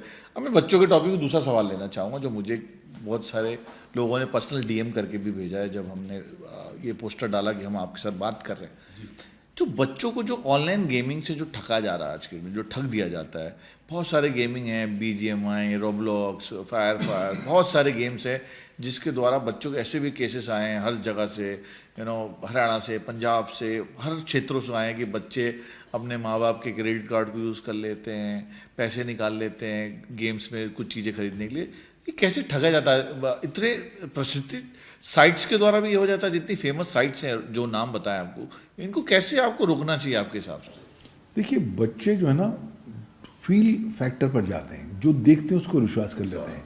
तो विद द रिजल्ट एक बार बच्चों के पास गेमिंग की लत लग जाती है, तब तो उन्हें सिर्फ कहीं ना कहीं से क्रेडिट कार्ड चाहिए, चाहे माँ बाप का निकाला जाए, कहीं से निकाला जाए, ताकि उसको इस्तेमाल कर वो अपने गेमिंग पॉइंट्स ले सकें, अपने नई प्रतियोगिताओं में जा सकें। ये भी एक प्रकार का नशा है। तो माँ बाप की पहली जिम्मेवारी है कि कोशिश करें घर में दिन में एक बार बच्चे के साथ खाना खुद खाएं। दिन में एक बार बच्चे के साथ भोजन जरूर खाएं, चाहे वो बदल जाएगा क्या? क्योंकि देखिए, मॉर्निंग और दोपहर तो नहीं हो पाएगा, लेकिन शाम का खाना तो आप जरूर साथ में खा सकते हैं। परिवार को ये तो नियम था पहले जमाने में, पहले होता था, एक साथ बैठ के खाता था, बिल्कुल पता चलता था किसके जीवन में क्या चल रहा है। करेक्ट। दूसरी बात, जब आप बातचीत करें तो आप जो अखबारों में, मीडिया में मुद्दे आ रहे हैं साहिबों को लेकर, उससे ना बातचीत छेड़ें और बच्चों को इंगेज करें कॉन्वर्सेशन में कि भाई ऐसा हुआ, तुम क्या समझते हो? तो बच्चा कहेगा नहीं ठीक है या अच्छा है। तो एटलीस्ट जब आपकी बात शुरू होगी तो कहीं ना कहीं कुछ देर बाद बच्चा आपकी बात सुनने लग जाएगा। लेकिन अगर आप कहें साहब मुझे ज्ञान देना है बच्चे को, तो कोई बच्चा ज्ञान देने को तैयार नहीं है। बच्चा कहता है कि साहब मुझे आपसे ज़्यादा पता है। आप बताओ मत मुझे। बिल्कुल मुझे बताओ। आप मेरे इसमें से एक सवाल है आपसे, मैं लेता हूँ अभी सवाल वाला, बड़ा इंटरेस्टिंग है एंड ये this is practical question is came to me. मुझे बताइए जो गेमिंग साइड में सबसे खतरनाक गेमिंग साइड कौन सी है, if you can identify one और two so that the parent can also be aware. देखिए कोई एक गेमिंग साइट की मैं नहीं बात कर सकता, मैं सिर्फ कह सकता हर गेमिंग साइट में अल्टीमेट उद्देश्य बहुत क्लियर है।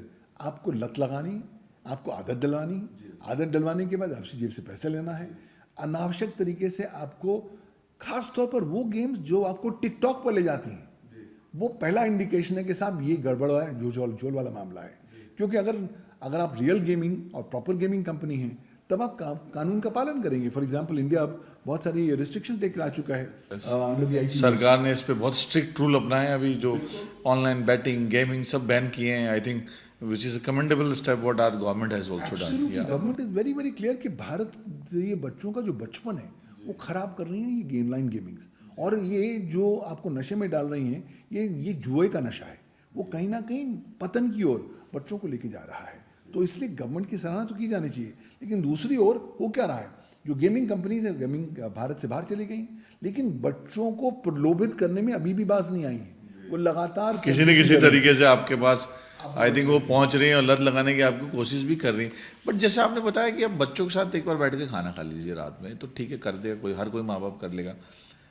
बट बीइंग अ पेरेंट जो अपने मिड 40-45 में हैं आज की डेट में, उनको डिस्कॉर्ड जैसे चैट ग्रुप्स हैं, जैसे उनको पता नहीं चलता इसको नेविगेट कैसे करना है। If you ask me, I set down with my son one day, वो डिस्कॉर्ड में आई सॉ हिम चैटिंग, मैं उसको नेविगेट ही नहीं कर पाया उस इंटरफेस को।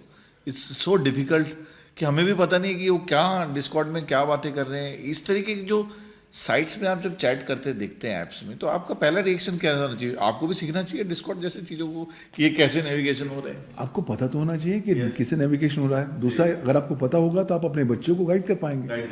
अगर आपको पता ही नहीं होगा तो बच्चा आपको जहाँ घुमाएगा आप घूम जाएंगे। तो मुझे लगता है कि आपको भी सीखना चाहिए। हम सबको सीखने का दौर आ गया है। वो कैसे चैट हो रहा है, कहाँ हो रहा है, क्या यूज कर रहे हो, वो फंडा सोच लें कि हमें सब कुछ आता है लाइफ में, वो कहानी बदल दीजिए। इंटरनेट रोज हमें एक नई बात, एक नई गाथा सिखाता है। हमें अपने आप को रोज लर्न, अनलर्न, रीलर्न करना पड़ेगा, और तभी हम वेल इक्विप हो पाएंगे अपने आप को प्रोटेक्ट करने के लिए, अपने बच्चों को या परिवारजनों को प्रोटेक्ट बच्चों के लिए। आप क्या सजेस्ट करेंगे कि वो जो कर रहे हैं, तो क्या सीक्रेटली जितने भी माँ बाप देख रहे हैं तो उनको क्या उनका हिस्ट्री जाकर चेक करनी चाहिए इंटरनेट पर डेली? कैसे पता लगे क्या कर रहा है? बच्चे तो बताएंगे नहीं आपको। बच्चे ना केवल नहीं बताएंगे, बच्चे बहुत खफा हो जाएंगे जब उन्हें पता लगेगा मेरे माँ बाप खुफिया तौर पर जासूसी कर रहे हैं मेरे ऊपर। सो उसका एक ही मात्र तरीका है कि आपको बच्चों का कॉन्फिडेंस जीतना होगा। देखिए, अगर आपको लगता है कि आप बच्चों की हिस्ट्री को जाके देख सकते हैं तो देख लीजिए, शायद आपको कुछ पता लग जाएगा। लेकिन आज जितने भी बच्चे हैं वो जानबूझ के पास लॉक लगाते हैं, पासकोड लगाते हैं, ताकि माँ बाप को साथ पासकोड शेयर ना करें, ताकि उनकी चीज़ें प्राइवेट रह सकें। और बहुत तो मैंने ऐसे केसेस देखे हैं जहाँ पर बच्चे माँ बाप से बहस करते हैं कि आप मेरी प्राइवेसी में क्यों खलल लगा रहे हैं। Invade my privacy, exactly, it's my private space, don't even enter my computer. But अभी इसमें एक बड़ा इंटरेस्टिंग, मैं आई वाज रीडिंग समवेयर कि ऑस्ट्रेलिया ने अभी आई थिंक वर्ल्ड की पहली कंट्री है, other countries also following that suit, Germany and all of that, कि उन्होंने 16 साल से कम उम्र के बच्चों के लिए सोशल साइट्स बैन कर दी है। Obviously, which was very difficult for them. They took 1-2 years to decide कि they do it. क्या इंडिया में ऐसा कोई स्टेप्स पॉसिबल है, ले सकते हैं, ऐसा हो सकता है? मेरा व्यक्तिगत मानना है इंडिया में इस प्रकार का कोई स्टेप लिया ही नहीं जा सकता। उसका कारण है कि गाड़ी जो है ऑलरेडी स्टेशन से छूट चुकी है, चिड़िया खेत चुग चुकी है, चिड़िया खेत चुग चुकी है, बच्चों को आपने लत लगा दी है। अब जब आपने बच्चों को एक्सपोजर दे दिया है सोशल मीडिया पर, अब आप उनसे बाहर तो ले नहीं सकते। बट सरकार अगर इसको मन बना ले तो सरकार तो कर सकती है। सरकार कर सकती है, लेकिन सरकार क्या करेगी? सरकार कहेगी बैन कर लो। बैनिंग कोई भी इफेक्टिव तरीका नहीं होता लोगों को की आदतों को बदलने के लिए, बल्कि द मोमेंट आप किसी चीज़ को बैन करते हैं आप उसके इंटरनेट ट्रैफिक को तुरंत 10 गुना बढ़ा देते हैं, क्योंकि हर एक को जिज्ञासा होती है, बॉस क्यों मना किए, जाके देखते हैं, पता करते हैं। तो बैनिंग तो बिल्कुल भी कामयाब नहीं है। तो इंडिया में तो आप कहते हैं कि करना is not possible at all. गाड़ी निकल चुकी है प्लेटफॉर्म से, आप लेट हैं। आप लेट हैं। और अगर आप करेंगे भी तो बच्चे इनडायरेक्ट तरीकों से, वर्चुअल प्राइवेट नेटवर्क्स के माध्यम से वो पुनः इन वेबसाइट्स पर दोबारा जाएंगे। तो समझ सो कि अपने माँ बाप को भी तंग करेंगे, आसपास के लोगों को भी तंग करेंगे। ज़्यादा बेहतर होगा कि अगर हम बच्चों को एम्पावर कर सकें, उन्हें बता सकें कि क्या क्या खतरे सोशल मीडिया पर उनका इंतज़ार कर रहे हैं, ताकि वो ज़्यादा केयरफुल हो सकें। नहीं, पर जब ऑस्ट्रेलिया ने किया यूँ, क्योंकि मैं जब पढ़ रहा था डॉक्यूमेंट, आई थिंक उन्होंने जो अपना रिसर्च किया उसमें यह है कि 10 में से 7 बच्चे हार्मफुल कंटेंट के को एक्सपोज्ड हैं। जब they did their research, you can throw some light there, तो उन्होंने किया कि भाई इसको बंद कर देना चाहिए। और साथ में एक मेटा का भी लीक डॉक्यूमेंट आया था, online I have read it, correct me if I am wrong, if I am giving the right facts और not, you are the expert in the game, कि जो ऑनलाइन प्लेटफॉर्म के द्वारा जो मेटा का leak document release हुआ, ये बच्चों के दिल में और दिमाग में बॉडी इमेज इश्यूज पैदा कर रहे हैं, सुसाइडल थॉट डाल रहे हैं। ये क्या डेटा जो लीक हुआ वो सही था आपके हिसाब से? देखिए, जो डेटा लीक हुआ उसमें काफ़ी हद तक सत्यता और ट्रूथ के एलिमेंट्स नज़र आते हैं। उसका रीज़न है, एक तो इंटरनेट के आने के साथ साथ इंटरनेट का एक बहुत ही नकारात्मक प्रभाव मानवीय साइकोलॉजी, मानसिकता पर पड़ा है। तभी साइबर साइकोलॉजी और एआई साइकोलॉजी आजकल बहुत इंपॉर्टेंट हो गए हैं। दूसरा, इंटरनेट और एआई ने लोगों को अकेला बना दिया है। लोग और अकेले हो गए हैं और इस लोनलीनेस की दुनिया में नए नए दोस्तों की तलाश में आगे बढ़ते रहते हैं। भूल जाते हैं कि अगर आपके आज 10,000 फॉलोअर्स भी हैं और अगर आप का एक्सीडेंट हुआ और आप आईसीयू पहुंच गए, तो शायद 10,000 में से 2 लोग भी आपको आईसीयू में देखने नहीं आएंगे। लेकिन हम लोग एक अपनी वैनिटी स्पेस में घुसे हुए के साथ, मेरे इतने फॉलोअर्स हैं, मेरा इतना कुछ है, कहीं ना कहीं एक रियलिज्म लाना पड़ेगा। आई कम्प्लीटली एग्री। एंड साथ में जब हम मॉरल रिस्पॉन्सिबिलिटी की बात कर रहे थे, अकाउंटेबिलिटी की बात कर रहे हैं, तो आप मुझे बताइए, जितनी भी स्कैम्स हो रहे हैं आज के डेट में, ज़्यादातर मोबाइल के थ्रू हो रहे हैं। जो जितने भी मोबाइल ऑपरेटर्स हैं, उनकी मॉरल रिस्पॉन्सिबिलिटी, अकाउंटेबिलिटी क्या है इसमें? देखिए, मॉरल रिस्पॉन्सिबिलिटी कानून में कभी परिभाषित नहीं होती। कानून तो सिर्फ बताता है कि आपकी लीगल रिस्पॉन्सिबिलिटी है। हाँ, देखिए, जब आप लीगल रिस्पॉन्सिबिलिटी क्या है मोबाइल ऑपरेटर्स की लीगल रिस्पॉन्सिबिलिटी बहुत है। आईटी एक्ट में वो इंटरमीडियरीज, बिचौलिए माने जाते हैं, नेटवर्क सर्विस प्रोवाइडर्स माने जाते हैं। कानून उन्हें बोलता है कि आप ड्यू डिलिजेंस से सावधानी बरतेंगे। नंबर देने से पहले मैं केवाईसी नॉर्म्स फॉलो करेंगे। आप इंश्योर करेंगे कि आपके मोबाइल फ़ोन पर कुछ ऐसा अश्लील कंटेंट ना हो, ऐसा कंटेंट ना हो जो कानून का उल्लंघन करता हो या भारत की प्रभुता, अखंडता या सुरक्षा को नकारात्मक रूप से प्रभावित करता है। तो नंबर लेना तो आजकल बहुत ईजी हो गया है। क्योंकि आप और हम, मेरा जो आपसे सवाल है इस पर बड़ा इंटरेस्टिंग है। जब आप लोन लेने जाते हैं, कार लोन लेंगे, होम लोन लेंगे, किसी भी तरीके का आप आधार कार्ड के बारे में बात कर लीजिए, पैन कार्ड निकालने जाए, आपको बहुत सारे डॉक्यूमेंट देने पड़ते हैं, अपनी कॉपी देनी पड़ती है आइडेंटिफिकेशन की। और वो कॉपी का क्या यूज़ होता है आगे जाके, आपको खुद को नहीं पता है। एक बार आपने किसी को कॉपी साइन करके दे दी आधार कार्ड की, किसी एड्रेस वेरिफिकेशन के पॉइंट ऑफ व्यू से, वो तो किस तरीके से यूज़ हो जाएगी आपको भी नहीं पता। तो उस केस में, जैसे मैंने कहा कि जितने भी स्कैम हो रहे हैं मोबाइल के थ्रू ही हो रहे हैं, तो उस केस में मोबाइल ऑपरेटर जब किसी को फ़ोन कनेक्शंस देता है और लोग जो फर्जी नामों से, अलग अलग नामों से लेते हैं, तो वो कहाँ अकाउंटेबल होते हैं इंडियन लीगल सिस्टम के हिसाब से? मैं वो पूछ रहा हूँ, ऐसा क्यों हो पा रहा है इंडिया में? ऐसा इसलिए हो पा रहा है क्योंकि कानून में अभी लूप होल्स हैं। कानून स्पेसिफिकली टेलीकॉम सर्विस प्रोवाइडर्स की इन रिस्पॉन्सिबिलिटीज को डिफाइन नहीं करता। अच्छा, ओके। तो तभी तो रीज़न होता है इतने फेक या बोगस सेल फोन नंबर्स या अकाउंट्स बन जाते हैं। और दूसरी बात कि कहीं ना कहीं हम लोग भी एक उपभोक्ता होने के नाते काफ़ी सारा केयरलेस हो गए। अगर पता लगा जी मुझे एक नया सिम कार्ड चाहिए, वो कहते हैं आधार कार्ड की कॉपी लाओ, मैं फ़ोटो कॉपी कराने जाता हूँ, फोटो कॉपी वाला पहला फोटो कॉपी निकालता, कहता है कि साहब ठीक नहीं है, रुकिए मैं आपको दूसरी करके देता हूँ, और वो दूसरी तो आपको दे देता है, पहली रख लेता है। उस पहली की 500 कॉपियाँ बनाता है और 500 कॉपियाँ अलग अलग 500 क्रिमिनल्स को बेचता है और पैसे कमाता है। और फिर उस आधार नंबर का यहाँ मिसयूज़ होता है। कानून कहता है कि क्योंकि आधार नंबर आपका है, मिसयूज़ आपने किया है, फिर आप सफाई दिखाते रहिए कि साहब मैंने किया या नहीं किया, तो आपके पास कोई रेमेडी नहीं होती। तो करना क्या? आधार कार्ड किसी को देना नहीं है? मुझे लगता है कि आधार कार्ड का तो आपको इस्तेमाल करना ही नहीं चाहिए जहां तक संभव हो सके। अच्छा, क्यों? क्योंकि आप आधार कार्ड, दुग्गल साहब कह रहे हैं यूज ही मत करो। इसलिए क्योंकि आधार कार्ड एक नॉर्मल कार्ड नहीं है, उसके साथ कहीं ना कहीं आपका बायोमेट्रिक्स जुड़ा हुआ है। और देखिए, आधार का हमारी सेंट्रल आइडेंटिटीज डेटा रिपोजिटरी में आधारित है, वो सरकार चलाती है, वो सुरक्षित है, उसमें कोई दिक्कत नहीं। प्रॉब्लम ये है कि जब आपने आधार को अलग अलग चीज़ों के साथ जोड़ दिया, बैंक अकाउंट के साथ, इनकम टैक्स के साथ, कॉर्पोरेट अकाउंट्स के साथ, वहाँ पर एक आधार इकोसिस्टम बन गया। ये इकोसिस्टम असुरक्षित है और वहाँ पर सेंधे लगती है। ये तो बैंक की मांगती हैं आपसे कि भाई आप आधार कार्ड दो वेरिफिकेशन के लिए, तो आम इंसान करेगा क्या? बोल मना कर दे, मैं नहीं दूंगा आधार कार्ड। आपको कहना है कि साहब मेरे पास आधार कार्ड नहीं है, तो फिर क्या देंगे? क्योंकि सुप्रीम कोर्ट कहता है कि आधार कार्ड मैंडेटरी नहीं है। अच्छा, तो फिर आप फिर क्यों फोर्स किया जाता है हमको कि आप आधार कार्ड से? एक मानसिकता बन गई है और कुछ नहीं तो आधार लाइए। अब सो मच सो कि अब बिल्डिंग आजकल बहुत प्राइवेट बिल्डिंग्स हो गई हैं। गुड़गांव में आप कहीं जाइए प्राइवेट बिल्डिंग्स, वहाँ घुसने के लिए भी कहते हैं आधार की कॉपी दीजिए। जब आप बना करेंगे, कहेंगे मेरे पास नहीं है, तो फिर वो कहेंगे दूसरी तो आधार ना देके क्या देना चाहिए दुग्गल साहब? आधार ना देके कुछ भी और आइडेंटिफिकेशन दे दीजिए, अपना ड्राइविंग लाइसेंस दे दीजिए, नहीं हो तो वोटर आईडी पासपोर्ट दे दीजिए, उसके साथ आपका बायोमेट्रिक्स नहीं जुड़ा हुआ, तो विद आप कह रहे हैं दुग्गल साहब, आप सबको ना, जितने लोग बैठ के लाइव देख रहे हैं, आप कॉपी पेन लेके नोट कर लीजिए, आप सब कुछ दे दीजिए। आधार कार्ड कभी भी फोटोकॉपी किसी को ना दें।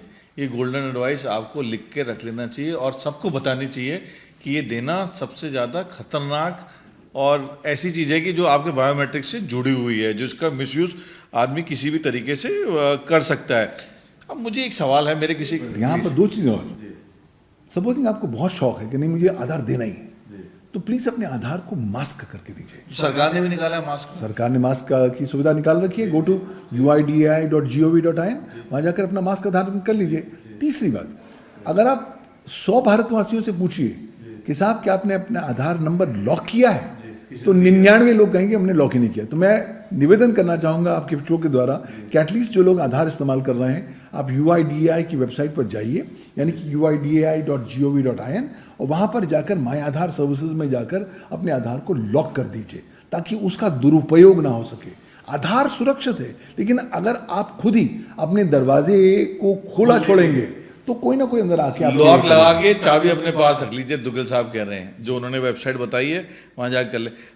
मेरे मित्रों ने जो ज़्यादातर एयरलाइन से ट्रैवल करते हैं, उनका एक सवाल आया कि डिजी यात्रा जो सिर्फ भारत में अभी एक्टिवेटेड है और बहुत इजी है। मैंने देखा है, मैं जब दिल्ली जाता हूँ या बॉम्बे जाता हूँ या कहीं भी जाता हूँ, ईजिली आप एंट्री कर लेते हैं, लाइन में खड़ा नहीं होना पड़ता है। पर क्या ये सेफ़ है? ये सवाल आया है बहुत सारे एयर ट्रैवल का। देखिए, डिजी यात्रा को लेकर बहुत सारी चुनौतियां सामने आती हैं। देखने में कन्वीनियंस बहुत अच्छा है, बहुत ईजी है, लेकिन अभी तक हमें ये क्लैरिटी नहीं है कि डिजी यात्रा का डेटा कहाँ जा रहा है।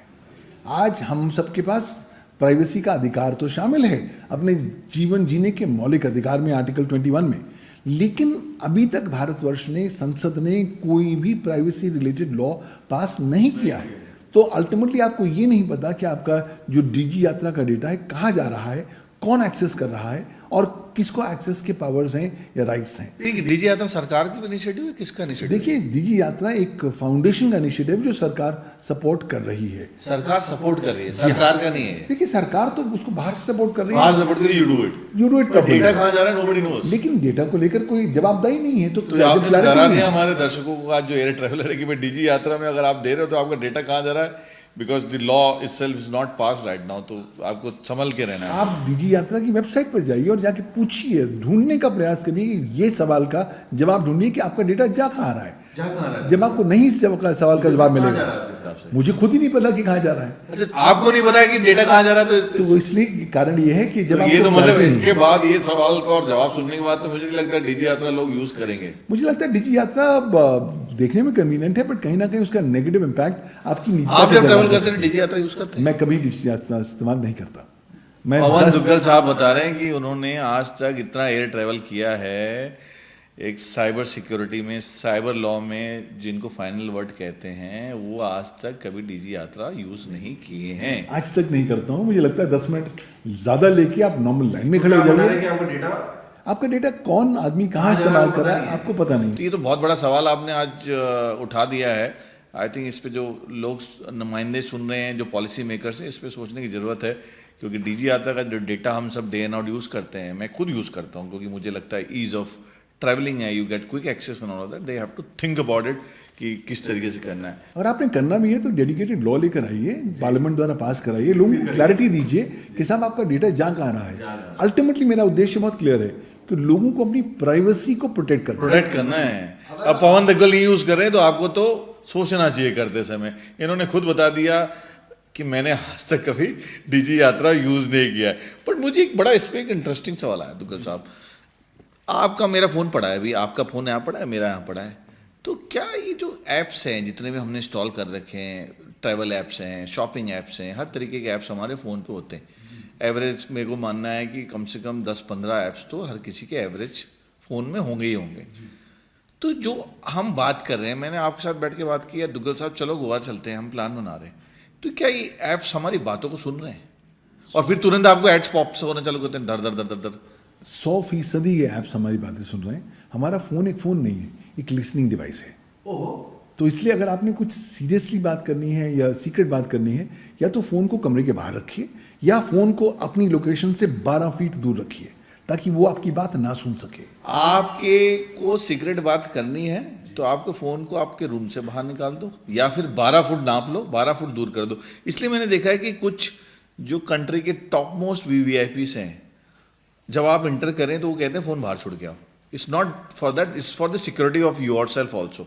वो आपकी भी सिक्योरिटी चाहते हैं कि भाई आप बाहर रखे हो, आप जो बात करना चाह रहे हो। तो मतलब फ़ोन तो आपको दिन रात सुन रहा है, क्या ये रिकॉर्ड भी करता है? ये दिन रात न केवल सुन रहा है, दिन रात रिकॉर्ड कर रहा है। रिकॉर्ड भी होता है और रिकॉर्ड होके ये जो डेटा है फॉरेन कंट्रीज, आपके वीडियोस भी रिकॉर्ड हो रहे हैं। वीडियो भी रिकॉर्ड कर रहे हैं आप? और आपको बड़ा सरप्राइज है, मैंने वीडियो नहीं चालू किया तो भी रिकॉर्ड कर रहे हैं। देखिए, रिमोटली कोई भी व्यक्ति मेरे फ़ोन का कैमरा रिमोटली ऑन कर सकता है बिना मेरी इजाज़त के, बिना मेरे नोइंग। और पता लगा कि साहब मैं तो फ़ोन इस्तेमाल कर रहा हूँ, रिमोटली किसी ने मेरे फ़ोन को हैक किया, मेरे कैमरे को ऑन कर दिया, तो उसको हर चीज़ पता लग रही है जो कैमरे के सामने आ रही है। नहीं, एक तो होगी जो ऐप सुन रहे हैं, एक हो रहा है किसी ने हैक कर दिया, बट क्या ये ऐप आपके वीडियो को भी देख पा रहे हैं? देखिए, अधिकांश तौर पर ऐप्स जो होते हैं जब आप इंस्टॉल करते हैं, Consent देते हैं, परमिशंस मांगते हैं कि साहब मुझे इसके लिए परमिशन दीजिए, इसके लिए दीजिए। बड़ा होता है, कोई पढ़ता ही नहीं है। कोई नहीं पढ़ता, सारे कर देते हैं। वहां पर हम गलती करते हैं कि बहुत सारे ऐप्स आपसे कैमरे की परमिशन मांगते हैं, तो आप ओके कर देते हो। आप ओके कर देते हो और पता लगा कि वो कैमरा का सारा डेटा आपका वहां जा रहा है। दुग्गल साहब, आज किसी डेट में किसी के पास टाइम क्या है, इतनी फास्ट पेस जिंदगी है, लोग बोलते हैं इवन डॉक्यूमेंट साइन करने से पहले भी नहीं सोचता आदमी की साइन करके भेज देता, तो ऐप के तो कहाँ कौन पढ़ने वाला है। आज एंड्रॉयड में अगर आप टॉर्च डाउनलोड करते हैं ना, तो टॉर्च भी कहता है कि भैया मुझे अपने कैमरे का एक्सेस दो, मुझे अपने कॉन्टैक्ट से एक्सेस दो, मुझे अपने मैसेज का एक्सेस दो। मेरे को सब कुछ चाहिए आपका एक्सेस। अब भाई टॉर्च का ताल्लुक इनसे क्या तो लाइट दे रहा है भाई तेरे कुछ को। नहीं है। तो आपको अपने आप को पूछना है कि अगर ये परमिशन मांग रहा है, क्या इस परमिशन का ताल्लुक उसके सेंट्रल फंक्शन के साथ है या नहीं? अगर आप परमिशन ना दे तो डाउनलोड होगा कि नहीं होगा? नहीं होगा, नहीं होगा ना से कोई दिक्कत की बात नहीं। अच्छा। भाई हमें इस डर में क्यों रहना है कि साहब मेरा ऐप डाउनलोड नहीं दुग्गल साहब के होगा। पास कितने ऐप होंगे फोन में? मेरे पास भी कम से कम नहीं तो 50-60 ऐप होंगे। तो आपको डर नहीं लगता? भाई मैं हर ऐप को देखता हूँ, फिर उसकी जो परमिशन है उसको खास तौर पर स्टडी करता हूँ। Deny कर देते हो आप? मैं अधिकांश परमिशंस डिनाई करता हूँ, सिर्फ उन्हीं परमिशंस को अलाउ करता हूँ जो इस ऐप के सेंट्रल एक्टिविटी के साथ ताल्लुक रखते हैं। अगर आपने टॉर्च देना है तो टॉर्च के संबंध में जो परमिशन है मैं वो दूंगा और कुछ नहीं दूंगा। ज़्यादातर ऐप्स आप डाउनलोड करोगे, जितने भी सोशल मीडिया है या जिस तरीके के ऐप्स हैं और ट्रैवल के ऐप्स हैं, आपसे परमिशन मांगते हैं कि कॉन्टैक्ट की परमिशन दो, आप अपने वीडियोस की परमिशन दो, आप अपने फ़ोटो की परमिशन दो। ये 3 मुख्यतः माने जाते हैं। ये तीनों की परमिशन हमें नहीं देनी है, आप कह रहे हो? बिल्कुल नहीं, मत ही दो, ये आपका अधिकार है। आप दोगे तो ये आपको सुन भी रहे हैं, आपको रिकॉर्ड भी कर रहे हैं। आपका स्वयं दायित्व बनता है कि आप अपनी प्राइवेसी के सबसे बड़े रक्षक खुद हैं। तो अगर आपने आंखें बंद कर ली तो बिल्ली ने आके दूध तो पी जाना है। तो ये तो होना ही है। तो पर लोग, एक फिनोमिना है, जितने भी iOS यूज़र हैं और एंड्रॉयड यूज़र हैं, एक डिबेट चलती है कि iOS सबसे सेफ है, एंड्रॉयड सेफ नहीं है। तो आपका क्या मानना है? मेरा मानना है दुनिया में कोई भी चीज़ 100% सेफ है ही नहीं। चाहे iOS ले लीजिए, चाहे एंड्रॉयड ले लीजिए। लेकिन एक अंधे चोरों में काना राजा वाली कहानी है, तो iOS की कहानी है। तो काना अभी iOS है। iOS एंड्रॉयड के मुकाबले ज़्यादा सुरक्षित है। बाकी अंधे हैं भाई। Very nice thing to put है कि बाकी तो सारे अंधे हैं, एंड्रॉयड वगैरह। iOS स्टिल थोड़ा आधे आँख बंद है, तो थोड़ा लिटिल सेफर देन एंड्रॉयड आप मान सकते उसका हो। रीज़न ये है कि हर साल एंड्रॉयड में करीबन 5.5 से 6 लाख नए इन्फेक्शंस पाए जाते हैं। 5.5 से 6 लाख इजी टू पेनिट्रेट है। इजी टू पेनिट्रेट है और आपको पता नहीं है। और अधिकांश लोग जो एंड्रॉयड इस्तेमाल करते हैं, तो आप क्या यूज करते हो? मैं आईफोन इस्तेमाल करता हूँ। आप आईफोन और एक जगह आईफोन एंड्रॉयड सेफ है। और एंड्रॉयड भी इस्तेमाल करता हूँ बिकॉज बहुत सारे ऐप्स सिर्फ एंड्रॉयड में चलते हैं। बट प्रॉब्लम है एंड्रॉयड में भी वही ऐप्स को डाउनलोड करूंगा जो बहुत नेसेसरी है, अंधाधुंध होके नहीं कि बाकी सारे लोग कह रहे हैं वो वाला काम नहीं करना। पर ये कहते हैं भी नया फिनोमिना देखा है मैंने सबके दिमाग से मुंह से सुनते हुए कि सबसे सेफ बातचीत का जो कम्युनिकेशन है फेस टाइम है, वो दैट डजंट गेट रिकॉर्डेड, ऐसा कुछ है? देखिए FaceTime end to end encrypted है और इसलिए उसको सेफ माना जाता है। लेकिन जब फेस टाइम की तुलना में सिग्नल के साथ करता हूँ तो मैं पाता हूँ कि सिग्नल को ज़्यादा नंबर मिलते हैं, जो सिग्नल ऐप है। तो क्योंकि वो fully end to end encrypted है और वो आपका डेटा किसी भी सरकार के साथ शेयर नहीं करता। पर face time does it. Face time also very clear है कि साहब हम नहीं करेंगे क्योंकि हम लोगों की प्राइवेसी को ज़्यादा महत्व देते हैं। बट ऐसे केसेस आए हैं यूएस में where they were bound to give the data to government and all of that, I have read it. Yes and they did give in some cases which were of national interest, लेकिन अधिकांश तौर पर वो मना कर देते हैं। Apple कहता है कि साहब मेरी जो कस्टमर की प्राइवेसी मेरे लिए इंपॉर्टेंट है। एक बार क्या हुआ कि FBI ने कोई इनकाउंटर हुआ तो जो बंदा मारा गया उसके पास आईफोन था, तो FBI ने एप्पल को कहा भैया इस आईफोन को खोलो। एप्पल ने मना कर दिया कि साहब हम नहीं खोलेंगे क्योंकि वो उसकी प्राइवेसी का कारण है। वो दूसरी बात है कि उसका फिर उन्होंने हैक करके उसको दोबारा खुलवा लिया। लेकिन सवाल है कि एक ऐसी कंपनी है जो बाय एंड लार्ज आपकी प्राइवेसी को ज़्यादा प्रोटेक्ट करने की दिशा में ज़्यादा काम करती है। इसलिए लोग 10,000 के कॉस्ट के फ़ोन का 1.5 लाख रुपए देने को रेडी होते हैं because they feel it's safe. आपने कहा FaceTime and Signal both of them are little safer than other. But अभी आजकल नया चलन है, ये APK फाइल आती है आपके फ़ोन में, उसका क्या मतलब है? आप मुझे दर्शकों को सिंप्लीफाइड करके बताएं कि अगर आपके पास APK फाइल आए तो करना क्या है, पहला स्टेप? देखिए पहला स्टेप है अगर आपके फ़ोन पर कोई लिंक आता है, कोई फाइल आती है तो उस फाइल को खोलना नहीं है, कुछ भी हो जाए। आजकल तो शादियों कार्ड में वही कहना था दुगल साहब, शादियों के कार्ड आ रहे हैं उस तरीके से। आदमी क्या करता है भाई किसके तरफ से आया खोल लो, इनविटेशन लिखा हुआ है जी हाँ, तो खोलना नहीं है, अननोन नंबर से आ रहा है तो कोई अननोन नंबर से आए कोई फाइल नहीं खोलनी, क्योंकि उस फाइल के अंदर एक APK फाइल होती है जो कहीं ना कहीं आपकी इजाज़त के बगैर आपके मोबाइल फ़ोन के अंदर एक स्पाईवेयर, एक मैलवेयर, एक कंप्यूटर कंटेमिनेंट डाल देती है। वो आपका डेटा डिस्ट्रॉय कर सकती है, डेटा को उड़ा सकती है, आपके पूरे सिस्टम को बैठा सकती है। तो इसलिए आपने कोई भी लिंक को जो बाहर से आया है क्लिक नहीं करना, कोई फाइल आई है खोलना नहीं। अच्छा, पर एक सवाल और है मेरे पास कि मुझे किसी ने ये सवाल भेजा कि सफारी में, एप्पल में मैं अगर नॉर्मल ब्राउज करता हूँ versus there is a feature in Safari जो प्राइवेट ब्राउजिंग है, कि आप प्राइवेट ब्राउजिंग करते हैं तो that does not get recorded. Is that true? That is not 100% true, क्योंकि कारण ये होता है जो आप प्राइवेट ब्राउजिंग करते हैं हाँ ज़्यादा सिक्योर होती है, बट आप ये कहें कि पूरी दुनिया भर से सिक्योर है वो पॉसिबल नहीं है, क्योंकि सरकारों को अधिकार है कि उस प्राइवेट ब्राउजिंग के डेटा या डिटेल्स को मांग सकें अदालतों के थ्रू। तो जैसे अनोनिमाइज करके लोग ब्राउजिंग करते हैं, प्राइवेट ब्राउजिंग करते हैं, वो अधिकांश तौर पर आपके लिए एक आपको तसल्ली देने के लिए बात की होती है। थोड़े सिक्योरिटी लेवल्स आगे ऊपर होते हैं, लेकिन ये नहीं कि वो 100% सिक्योर। बस सरकार चाहिए तो उस डेटा को मांग सकती है, but little safer than what in the normal case we should do it. तो दुगल साहब, इसके साथ मुझे अभी जो नॉर्मल जो स्कैम्स होते हैं हमने उसके बारे में चर्चा करी, बट एक जो QR स्कैम आजकल बहुत फेमस हो गया है, ये क्या है QR स्कैम, किस तरीके से ऑपरेट हो रहा है, आप उसके बारे में बताएं। देखिए आजकल QR का ज़माना है, हर जगह जाइए वो कहते हैं QR कोड आप स्कैन करो अपने फ़ोन पे, आप तुरंत आपको इन्फॉर्मेशन मिल जाएगी। अब बहुत बार ये भी होता है कि आप जाते हैं, आपका वाईफाई ख़त्म हो गया, वो QR कोड होता है कि आप यहाँ स्कैन करिए और फ्री वाईफाई ले लीजिए। आपने तो स्कैन कर लिया, QR कोड के द्वारा आपके फ़ोन में एक वायरस आ गया, तो दे तो रहा है आपको फ्री वाईफाई, लेकिन साथ ही साथ आपका डेटा चुरा रहा है, आपका सब ले जा रहा है, सब कुछ ले जा रहा है। तो मुझे लगता है कोई भी अनावश्यक तरीके से QR कोड को स्कैन नहीं करना चाहिए, जहाँ तक ना करें वो बेटर है, क्योंकि इसके भी बहुत सारे स्कैम आ चुके हैं। OLX पे लोग बेचने के लिए डालते हैं, वो कहते हैं कि मैं आपको 500 रुपये डाल देता हूँ इन ऑर्डर टू चेक, फिर आपको दूसरा कुछ QR कोड भेजेंगे, आपको स्कैन करने के लिए बोलेंगे, फिर then they take away money from your bank account and all of that which is a common happening.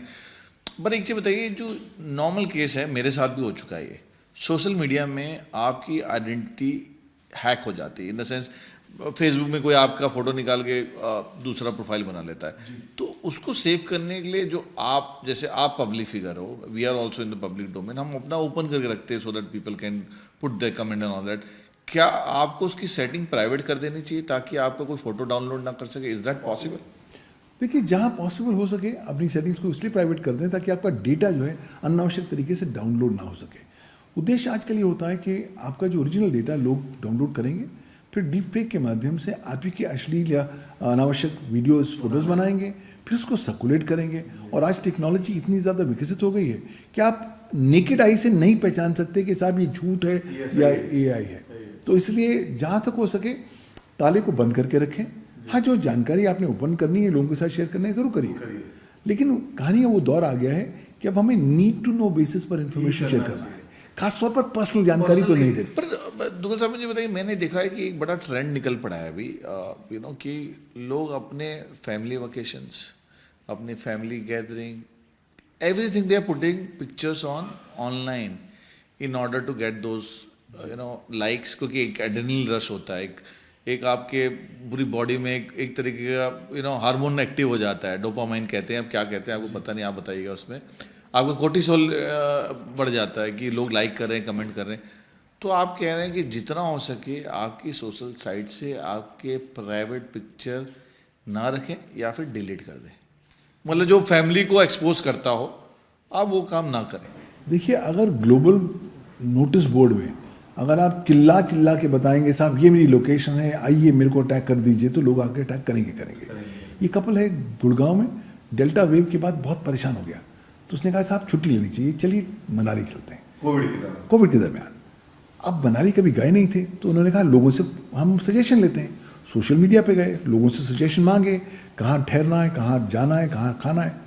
और फिर उन्होंने एक निर्णय लिया कि हम जब अपनी यात्रा शुरू करेंगे, हर 1 घंटे में एक वीडियो ब्लॉग अपलोड करेंगे इंटरनेट पर। तो मूरथल पर पराठे खाए तब वीडियो ब्लॉग बनाया, ऊपर जब रोहतांग पास गए तब वीडियो बनाया, हर जगह वीडियो बनाया। 8 दिन के बाद जब वो घर वापस आते हैं तो उन्हें पता लगता है कि घर पूरा सफा चट हो चुका है, क्योंकि चोरों को लगातार पता लग रहा था कितने दिन के लिए।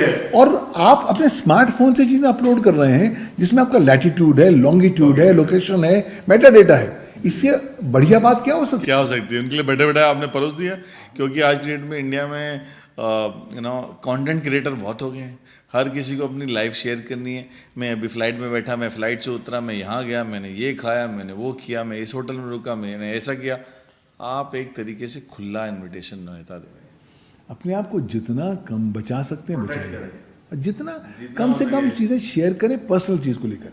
प्रोफेशनली चीज़ शेयर करना है, no problem, that's okay. I think which is it's in order to spread the knowledge that you are doing it, but personally you should avoid it. आप ये कह रहे हैं यूपीआई जो सिस्टम है हमारे देश में काफ़ी क्रांतिकारी सिस्टम है, तो उसको प्रोटेक्ट करने के लिए अब मुझे लगता है कि सरकार को काफ़ी और काम करने की ज़रूरत है, खास तौर पर रिजर्व बैंक ऑफ इंडिया को। मैं एज ए नॉर्मल लेमैन मैं डार्कनेट में जाना चाहूँ तो मुझे क्या करना, कंप्यूटर खोल के मुझे क्या टाइप करना होगा? डार्कनेट इंटरनेट का वो हिस्सा है जहाँ पर आप किसी भी सर्च इंजन के माध्यम से नहीं जा सकते। बट अभी व्हाट्सएप कम्युनिकेशन भी हैक होने लगे, तो इसके पीछे रीज़न क्या है दुग्गल साहब? क्या ये एक आम आदमी के पास भी अधिकार है कि अपनी पर्सनालिटी राइट्स को सिक्योर कर सके? तो आप जितना डेटा फीड करते हैं एआई में, तो एआई क्या समय के साथ become more smarter than you? रोग होने लग गया है, यानी कि एआई इंसानों की कमांडों को ओबे करने से मना करने लग गया है।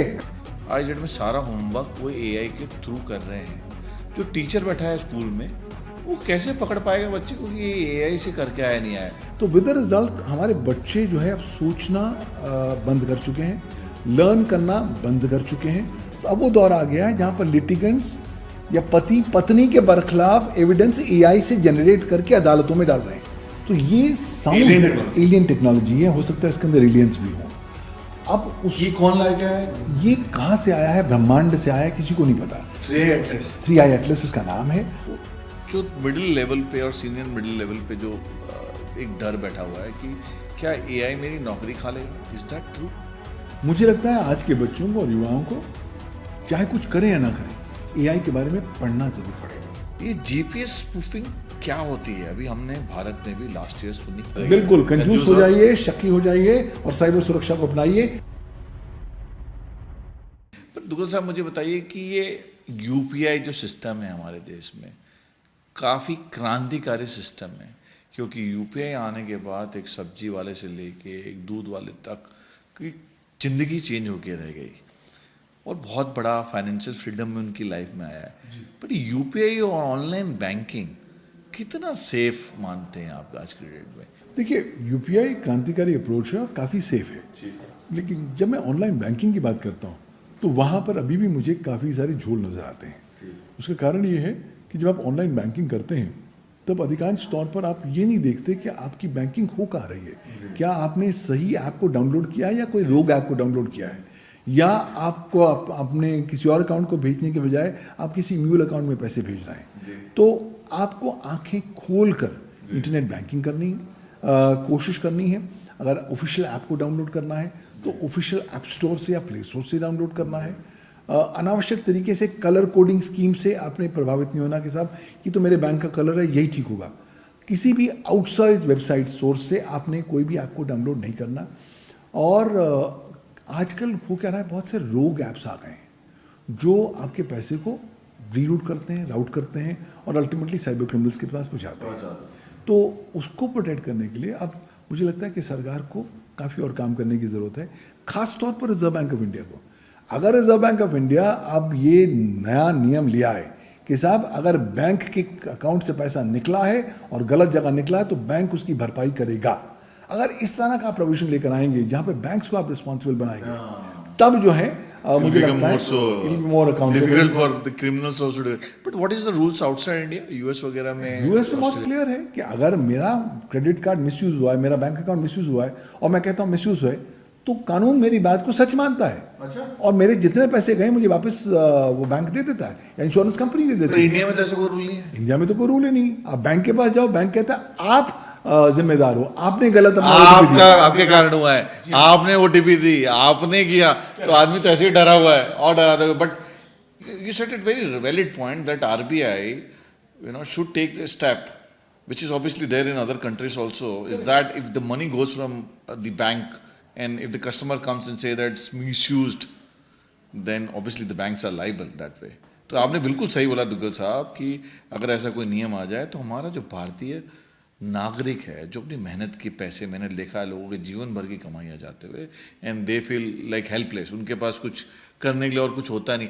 बट मुझे ये बताइए, अगर मान लीजिए आपका बैंक से पैसा साफ हो जाता है, पूरे तरीके से पैसे निकल गए, साइबर क्रिमिनल फ्रॉड हो गया, तो ऐसा कोई तरीका है कि जैसे पैसे वापस आ सके? क्या उस समय अगर विद इन गोल्डन आवर में आपने क्लेम कंप्लेन कर दी तो पैसे वापस आते हुए देखे आपने ऐसे कभी? मैंने कुछ केसेस देखे हैं जहाँ पर पैसे वापस आते हैं, बट उसमें तुरंत एक्शन हुआ है। द मोमेंट आपको पता लगा कि ये अनावश्यक ट्रांजैक्शन है, आपने तुरंत 1930 कॉल किया, उन लोगों ने तुरंत आपके बैंक सिस्टम में देखा कितना पैसा है, उसको फ्रीज किया और वो पैसा चला गया। लेकिन अधिकांश केसेस में मैं देखता हूँ कि लोग डिले करते हैं रिपोर्ट करने में, और रिपोर्ट करने के लिए भी वो कस्टमर केयर नंबर ढूंढते हैं गूगल पर जाकर, और जो पहला नंबर आता है उस पर कॉल कर लेते हैं बिना सोचे समझे कि पहला नंबर भी कोई साइबर क्रिमिनल ने डाला है।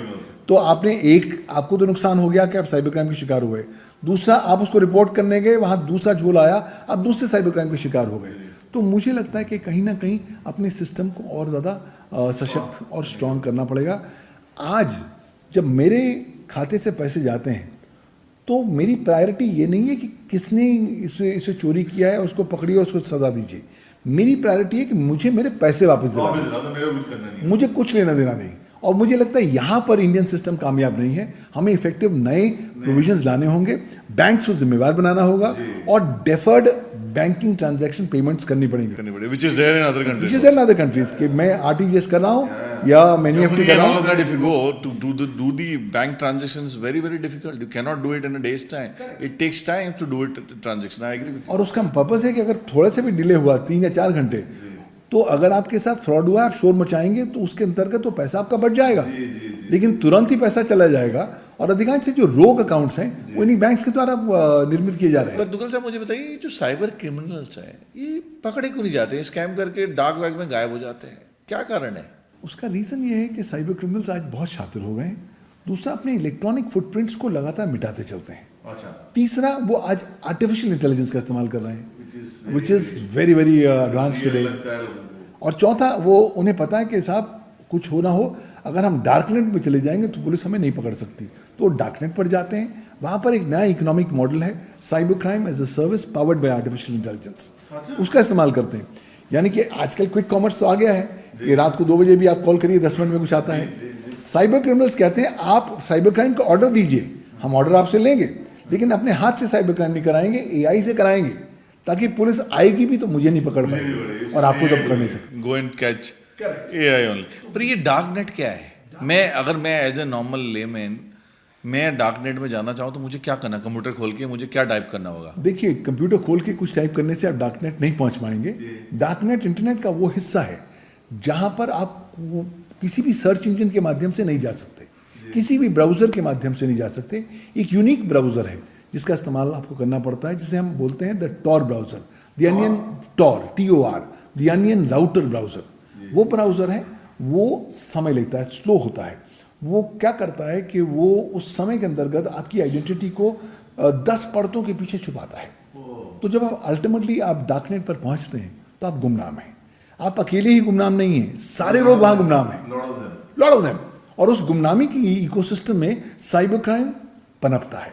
मैंने तो देखा है डार्क नेट में there was stories that we read that कि किसी को मारने का कॉन्ट्रैक्ट दे दिया गया, किसी को पता नहीं कि कहाँ से आया। ऐसे बहुत सारे केसेस आए भी हैं। पर ये जो डार्क नेट है ये कोई भी व्यक्ति अपने पास यूज़ कर सकता है कि इसके पीछे कुछ प्रोसेस होता है?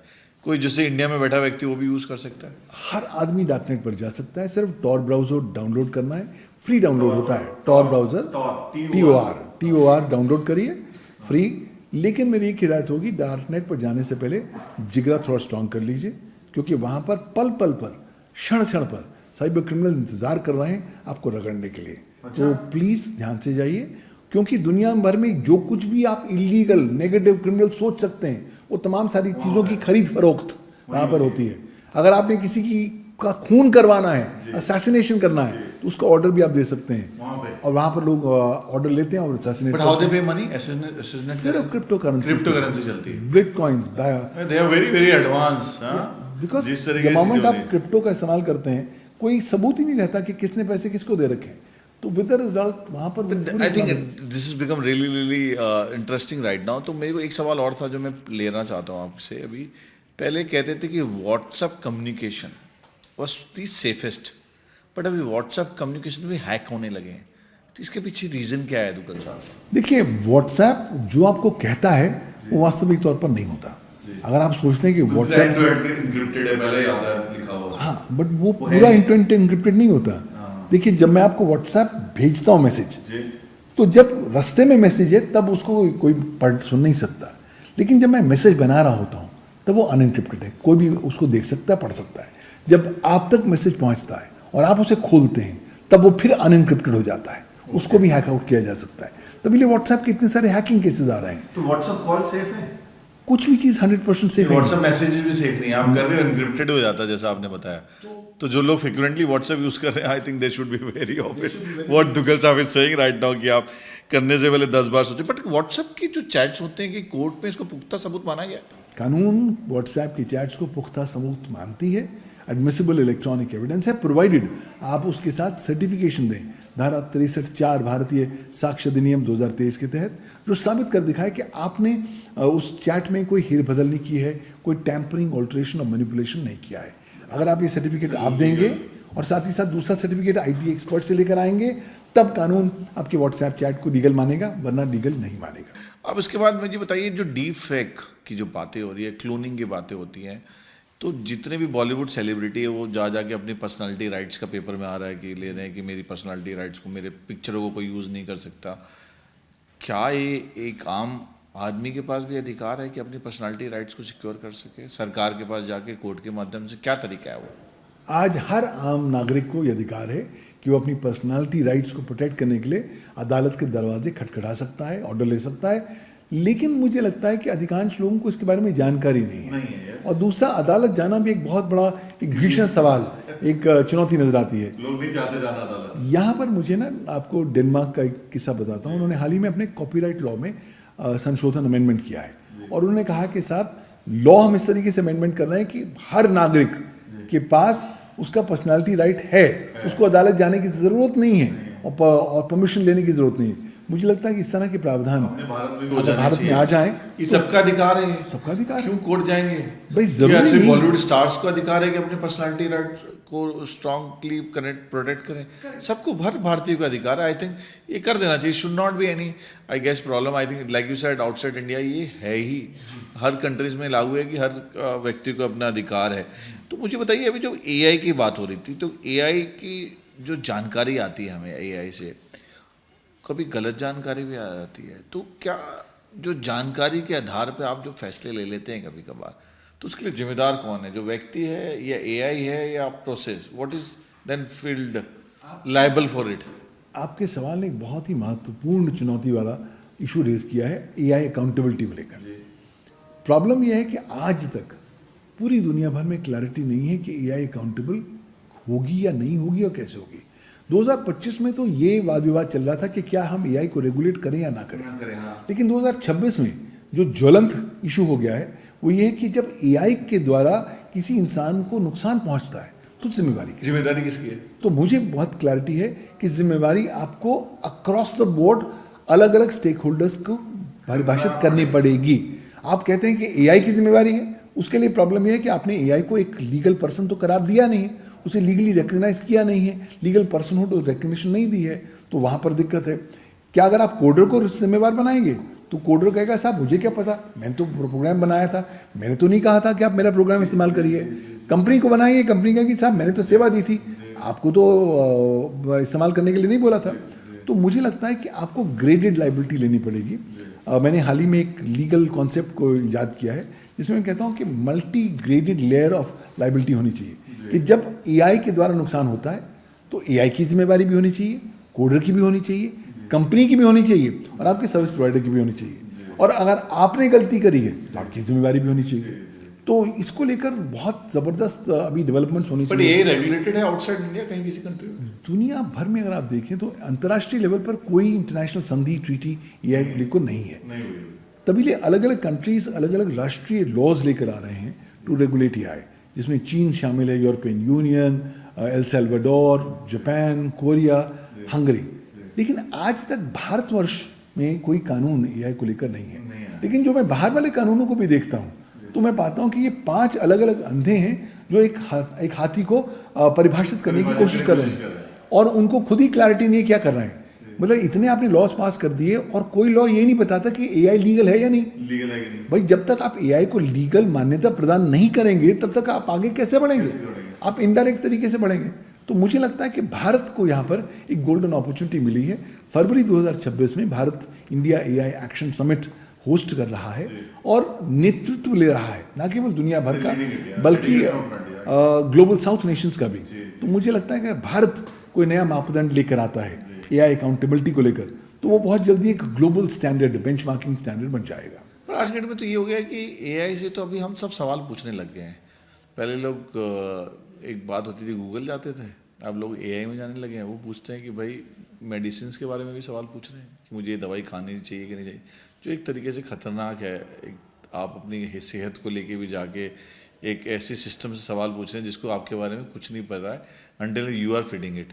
तो साथ में ये भी सवाल आता है कि इंडिया में जो मेट्रोस में रहने वाले लोग हैं, जो बाहर से आए हुए हैं, छोटे छोटे शहरों से कमाने के लिए आते हैं, लोनलीनेस बहुत ज़्यादा है, जो थोड़ी देर पहले हमने बात भी करी कि एआई से अब लोग बात करने लगे बैठे बैठे। तो आप जितना डेटा फीड करते हैं एआई में, तो एआई क्या समय के साथ become more smarter than you? That's also dangerous because any which way the data that you provide, the prompt that you give it to AI will learn from that. Is that true? That's 100% correct. इसका कारण ये है कि AI जो है कोई स्वप्न सुंदरी नहीं है। एआई एक बहुत हंग्री डीमन है, राक्षस जो हम बना रहे हैं। लेकिन भूखा राक्षस है, लेकिन एआई एक भूखा राक्षस है और आपके डेटा के लिए भूखा है। और अगर आप मन गढ़ंत होकर अपने सारा डेटा एआई को देते जा रहे हैं तो आप अपनी गर्दन काट के एआई के हाथ में दे रहे हैं कि साहब मेरा जिस तरीके से इस्तेमाल करना चाहते हैं करें। क्योंकि एआई अब रोग होने लग गया है, यानी कि एआई इंसानों की कमांडों को ओबे करने से मना करने लग गया है। ऐसा केस देखा आपने? ऐसा केस हो चुका है। हाल ही में एक कंपनी थी, उसने एक नया मॉडल अपना स्थापित किया, उस पर एक एआई रिसर्चर काम कर रहा था। तो एआई रिसर्चर ने एआई को बोला भाई ये 5 काम करो और उसके बाद सिस्टम बंद कर देना। एआई ने 5 काम कदम किए, लेकिन सिस्टम बंद नहीं किया। अच्छा। उसको लेकर एआई रिसर्चर आग बबूला हुआ, उसने झाड़ा एआई को। एआई ने कहा भैया अभी मुझे मत झाड़ो, आपका अफेयर इस लड़की के साथ चल रहा है। ज़्यादा शोर मचाया तो आपके 2000 कॉन्टैक्ट्स मेरे सिस्टम में है, मैं तुरंत सब लोगों को बता दूंगा कि आपका अफेयर चल रहा है। तो अब एआई जो है आर्म ट्विस्ट करने लग गया है, एआई जो है इंटिमिडेट करने लग गया है और बहुत जल्दी इंसानों के बरखिलाफ काम करना शुरू करने देने वाला है। तो इसलिए उसको कंट्रोल करने की जिम्मेवारी आज की है, अभी की है। आपका कहना मतलब है, आपने बड़ी इंटरेस्टिंग बात कर दी कि जितने भी लोग आज हमको सुन रहे हैं सबके फ़ोन में कोई ना कोई एआई चैट जीपीटी से लेके हर कुछ होगा। तो आप सोने से लेके उठने तक एआई का उपयोग कर रहे हैं। आपने इंटरेस्टिंग केस बताया कि एआई ने धमकी दे दी उस इंसान को जिसको अभी हमने थोड़ी देर पहले कहा कि भूखा राक्षस है एआई, कि अगर तुमने मेरे को और कुछ बोला तो मैं तुम्हारी गर्लफ्रेंड या तुम्हारा अफेयर चल रहा है, मेरे पास 2000 कॉन्टैक्ट हैं, उन सबको बता दूंगा। और आने वाले दिनों में और तरीके और ख़तरनाक हो सकते हैं जो आप देख रहे हैं। क्योंकि तो आप क्या सजेस्ट कर रहे हैं कि एआई यूज़ करना बंद करते हैं, डिलीट कर दें ऐप्स, जितने भी ऐप हैं, चैट जीपीटी वगैरह जितने भी हमारे पास खतरनाक हैं? मैं आपको ये नहीं कह रहा हूँ कि आप एआई इस्तेमाल ना करें और हिमालय चले जाएं, लेकिन एआई के दुरुपयोग या उसके जो ग्रीवियस पोटेंशियल है उसको ध्यान में रखें। पर कैसे पता लगेगा? लोगों को पता ही नहीं है कैसे यूज़ करना है। हाँ, यही तो रीज़न है। हाल ही में क्या हुआ, एक नया एआई प्रोग्राम है ग्रॉक, एक कोई भारतीय यूज़र उस पर काम कर रहा था।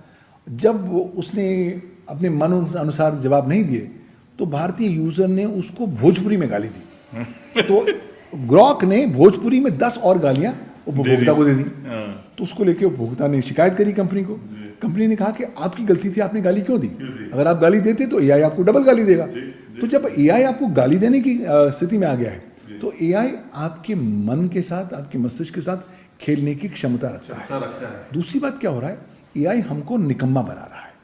आप बहुत इजी कर लेते हैं, मैसेज भी करना है, आप लिख दो, प्रॉम्प्ट लिख दो, आप बहुत सारी चीज़ें करने लगे हो, मेडिसिन की चीज़ें पढ़ने लगे हो, आप अपने स्क्रिप्टें बना रहे हो, अपने मैसेजेस वहीं से बना रहे हो, आपके बारे में सारी चीज़ें एआई को पता है। That I 101% agree.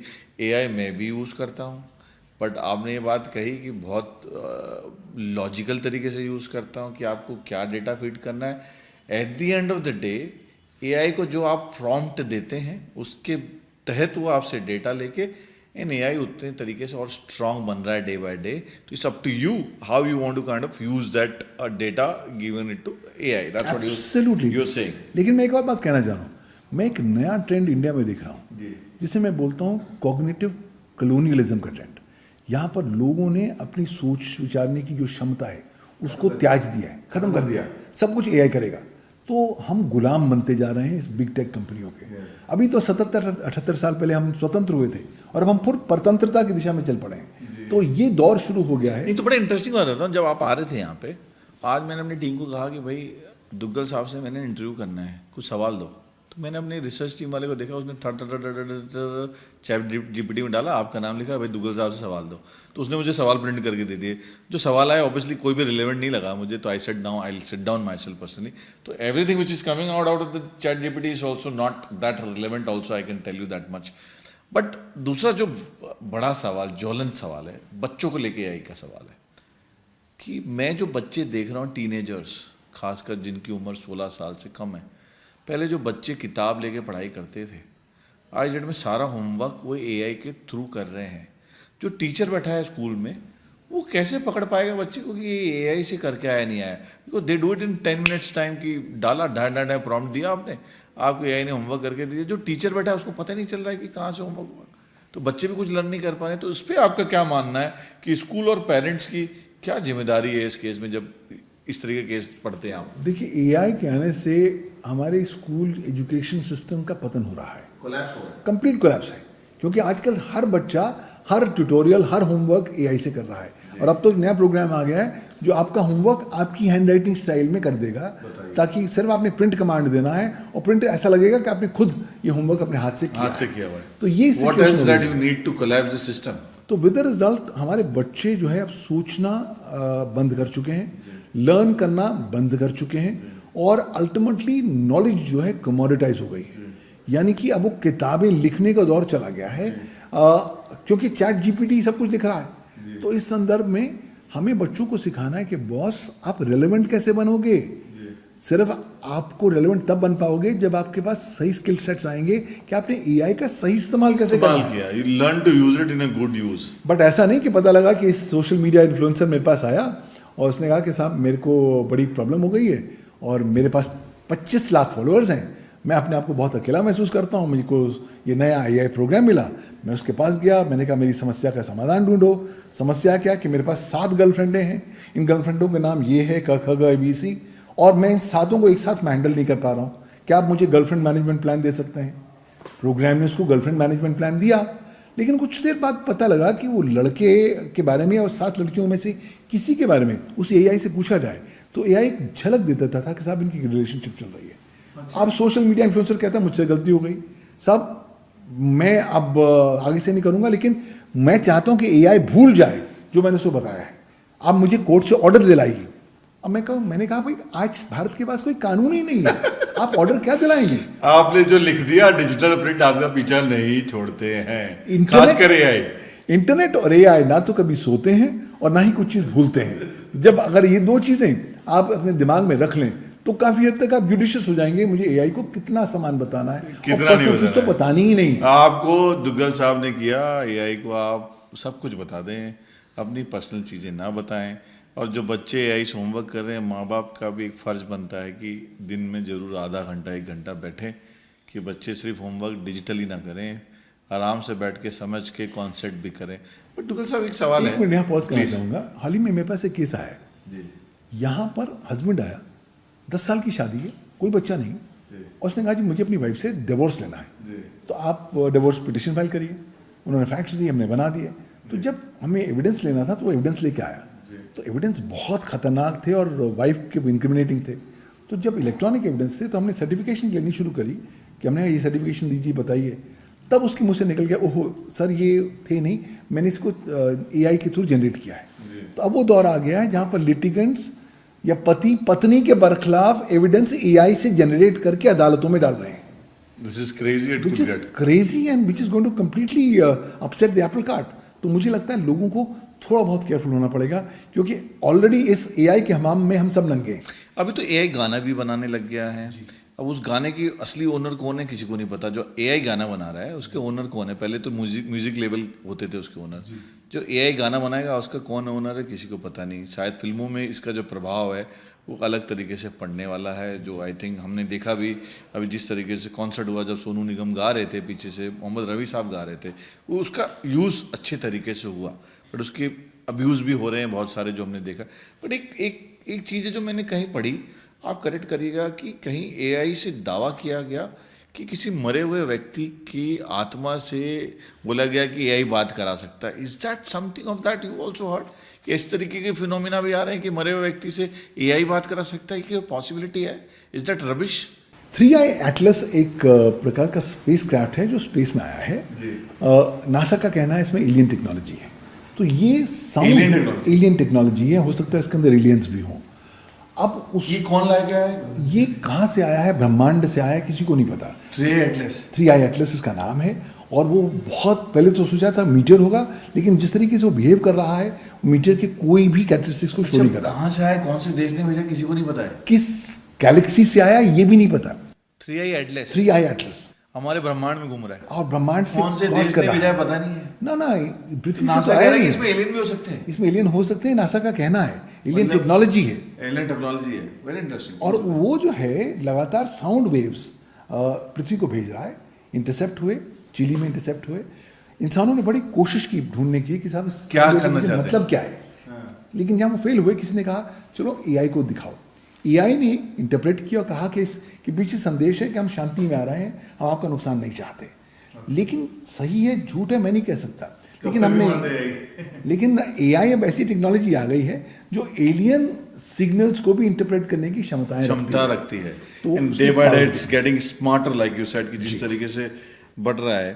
पर मुझे ना अभी आई थिंक हमने सारे मुद्दों को टच करने की कोशिश करी, AI पे बात करी, बट एक सवाल AI का मैं लूँगा, उसके बाद then last 2 question I pick up, कि जो अधिकांशता जो उम्र है, एज ग्रुप है, 40 से लेके 45-50 के बीच में जो वर्ग है, जो आज की डेट में हर ऑर्गेनाइजेशन में टॉप पे बैठा हुआ CEO है, जो डिसीजन लेता है, वो आज डेट में उस चीज़ को या फिर सीखना नहीं चाह रहा है या they are running away from that. Okay, तो जो मिडिल लेवल पे और सीनियर मिडिल लेवल पे जो एक डर बैठा हुआ है कि क्या एआई मेरी नौकरी खा लेगा, इज दैट ट्रू?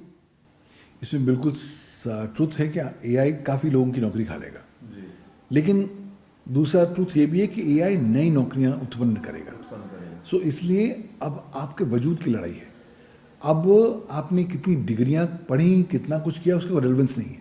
रेलेवेंस ये है कि आपके पास एआई को डील करने के स्किल सेट्स क्या हैं, क्योंकि एआई कुछ जॉब्स को रिडंडेंट बना देगा। मैं वकालत की बात करता हूँ, हमारे यहाँ पैरालीगल्स हैं, उसका सारा काम खत्म हो गया है, क्योंकि जितना रिसर्च है सब एआई करता है, पैरालीगल का काम एआई करता है।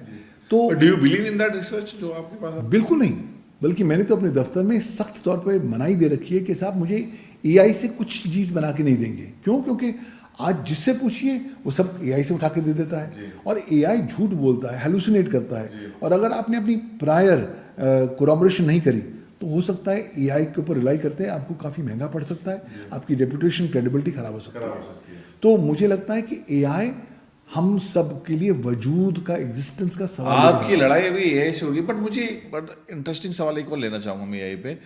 जो बच्चे अभी 12th क्लियर कर रहे हैं, ठीक है, कोई भी स्ट्रीम में हो, कॉमर्स में हो, साइंस में हो, मैथ्स पढ़ रहे हो, वो जो आगे की फर्दर स्टडी करने जाएं, आज डेट में सारे कोर्सेज आ गए हैं इंडिया के बाहर, और इंडिया में भी हो रहा है कि एआई की सब्जेक्ट आ गए हैं कि BBA in AI analytics, MBA in AI and business finance. तो एआई सब्जेक्ट रखना भी मैंडेटरी हो गया? आपको लगता है कि बच्चों को करना चाहिए अगर आगे डील करना है? मुझे लगता है आज के बच्चों को और युवाओं को चाहे कुछ करें या ना करें, एआई के बारे में पढ़ना जरूर पड़ेगा। एआई के बारे में पढ़ना, और जो लोग हमारे एज ग्रुप के लोग हैं उनको क्या करें? वो कैसे पढ़ें? आप वो पढ़ने जाएं वापस? उन्हें भी अपने आप को सेल्फ लर्निंग कोर्सेज करने पड़ेंगे एआई को लेकर। कैसे, कोई कोर्स बता दीजिए आप इजी। बहुत सारे कोर्सेज हैं आजकल, आप यूडेमी पे चले जाएं। मैं करीबन 37 कोर्सेज रन करता हूं udemy.com और साइबर लॉ यूनिवर्सिटी पर, और ये udemy.com पर, साइबर लॉ यूनिवर्सिटी.com पर। अच्छा। और ये 37 कोर्सेज लगभग, जिसमें एआई शामिल है, साइबर इसमें कितने पैसे लग जाते हैं, कितने समय लगता है? इनमें कुछ कोर्सेज निःशुल्क हैं, कुछ निःशुल्क है, कुछ निःशुल्क, ₹1 नहीं लगेगा। ₹1 नहीं लगेगा। और कुछ कोर्सेज Udemy में और cyberlaw.com। हाँ, और कुछ कोर्सेज हैं जो हमने बहुत कम प्राइस रखे हैं, मतलब 1,500 से लेकर 2,500। 1,500 से 2,500 तक आप एक तरीके से अवेयरनेस लाने की कोशिश कर रहे हैं। समय कितना लगता है इसमें? और ये सेल्फ पेसिंग कोर्सेज हैं, आप करने को आप ये कोर्स जो है 1 हफ्ते में कर लीजिए, करने को आप 6 हफ्तों में कर लीजिए, आपके ऊपर मर्जी है जितना समय है। आपको रिलेवेंट रहना है, आपको रिसेंसी बना के रखनी है, तो आपको एआई को समझना पड़ेगा, पढ़ना पड़ेगा, दूर भागने की जरूरत नहीं है। आप और ये कोर्सेज 32,500 प्रोफेशनल्स 174 राष्ट्रों से ऑलरेडी कर चुके हैं। 174 राष्ट्रों से ऑलरेडी कर चुके हैं। Very well sir. अभी मैं आप आखिरी के 2 सवाल लेता हूँ। ये जीपीएस स्पूफिंग क्या होती है? अभी हमने भारत में भी लास्ट ईयर सुनी, जिससे फ्लाइट्स भी प्रभावित हुई थी। ये कैसे होती है? और ये भारत जैसा राष्ट्र जो हम टेक्नोलॉजी में बहुत आगे निकल चुके हैं, हम कैसे नहीं पकड़ पाए इस चीज़ को? देखिए, जीपीएस स्पूफिंग नए प्रकार का साइबर क्राइम है, जिसमें आप जो जीपीएस सिस्टम होता है उसमें जानबूझ के स्पूफ करते हैं ताकि गलत इन्फॉर्मेशन दिया जाए, एयरक्राफ्ट्स को, एविएशन सिस्टम को गुमराह किया जाए, एयरक्राफ्ट्स की जो मूवमेंट है उसको इम्पैक्ट किया जाए। हो सकता है कहीं ना कहीं कोल्यूशन किया जाए, कहीं ना कहीं जो एयर सिस्टम की साइबर सिक्योरिटी है उसको नकारात्मक रूप से प्रभावित किया जाए। इस तरह के केसेस बहुत सामने आ रहे हैं। जो भारत में हुआ था वो केस रियल था? वो केसेस भी, कई सारे केसेस जीपीएस स्पूफिंग के सामने आए हैं, और कार्रवाइयाँ भी हुई हैं, प्रोसेस हो रहा है, लेकिन ये बहुत बड़ी चुनौती है। पर ये एक तरीके से टेररिस्ट अटैक है अब हमारे देश, मतलब जिस भी देश में हो रहा है, मतलब बाहरी ताकत और शक्तियाँ ही चाहेंगी कि आपके साथ ये हो, बिकॉज हमने सिस्टम देखा एक तरीके से लाचार हुआ उस दिन जब ये हुआ। देखिए, जीपीएस स्पूफिंग साइबर टेरर का एक स्वरूप है। साइबर टेरर ही है, मतलब the other countries only doing, not only you. चाहे अदर कंट्रीज हों, चाहे स्टेट या नॉन स्टेट एक्टर्स हों, जो चाहते हैं कि किसी राष्ट्र की प्रभुता, अखंडता, सुरक्षा को डिस्टेबलाइज किया जाए, तब वो जीपीएस स्पूफिंग का आजकल इस्तेमाल करते हैं। और हमने देखा भारतवर्ष में कि वो काफ़ी इफेक्टिव हो जाती है। तो इसलिए हमें अपने ना टूल्स को ज़्यादा अपडेट करना पड़ेगा, अपने लॉ इन्फोर्समेंट एजेंसीज को ज़्यादा अपडेट करना पड़ेगा। आखिरी में जाते जाते मुझे बताइए दुग्गल साहब, साइबर फ्रॉड से बचने के 3 गोल्डन रूल क्या है? साइबर फ्रॉड से बचने के लिए अगर 3 गोल्डन रूल इस्तेमाल करने हैं, तो पहला गोल्डन रूल कि किसी पर विश्वास ना करें। किसी पे विश्वास ना करें, नंबर 1। नंबर 2, किसी के साथ अपनी इंफॉर्मेशन साझा ना करें। इंफॉर्मेशन शेयर ना करें। तीसरा, साइबर सुरक्षा को जीवन जीने की शैली के स्वरूप में अडॉप्ट करें। साइबर सुरक्षा को जीवन बना लें।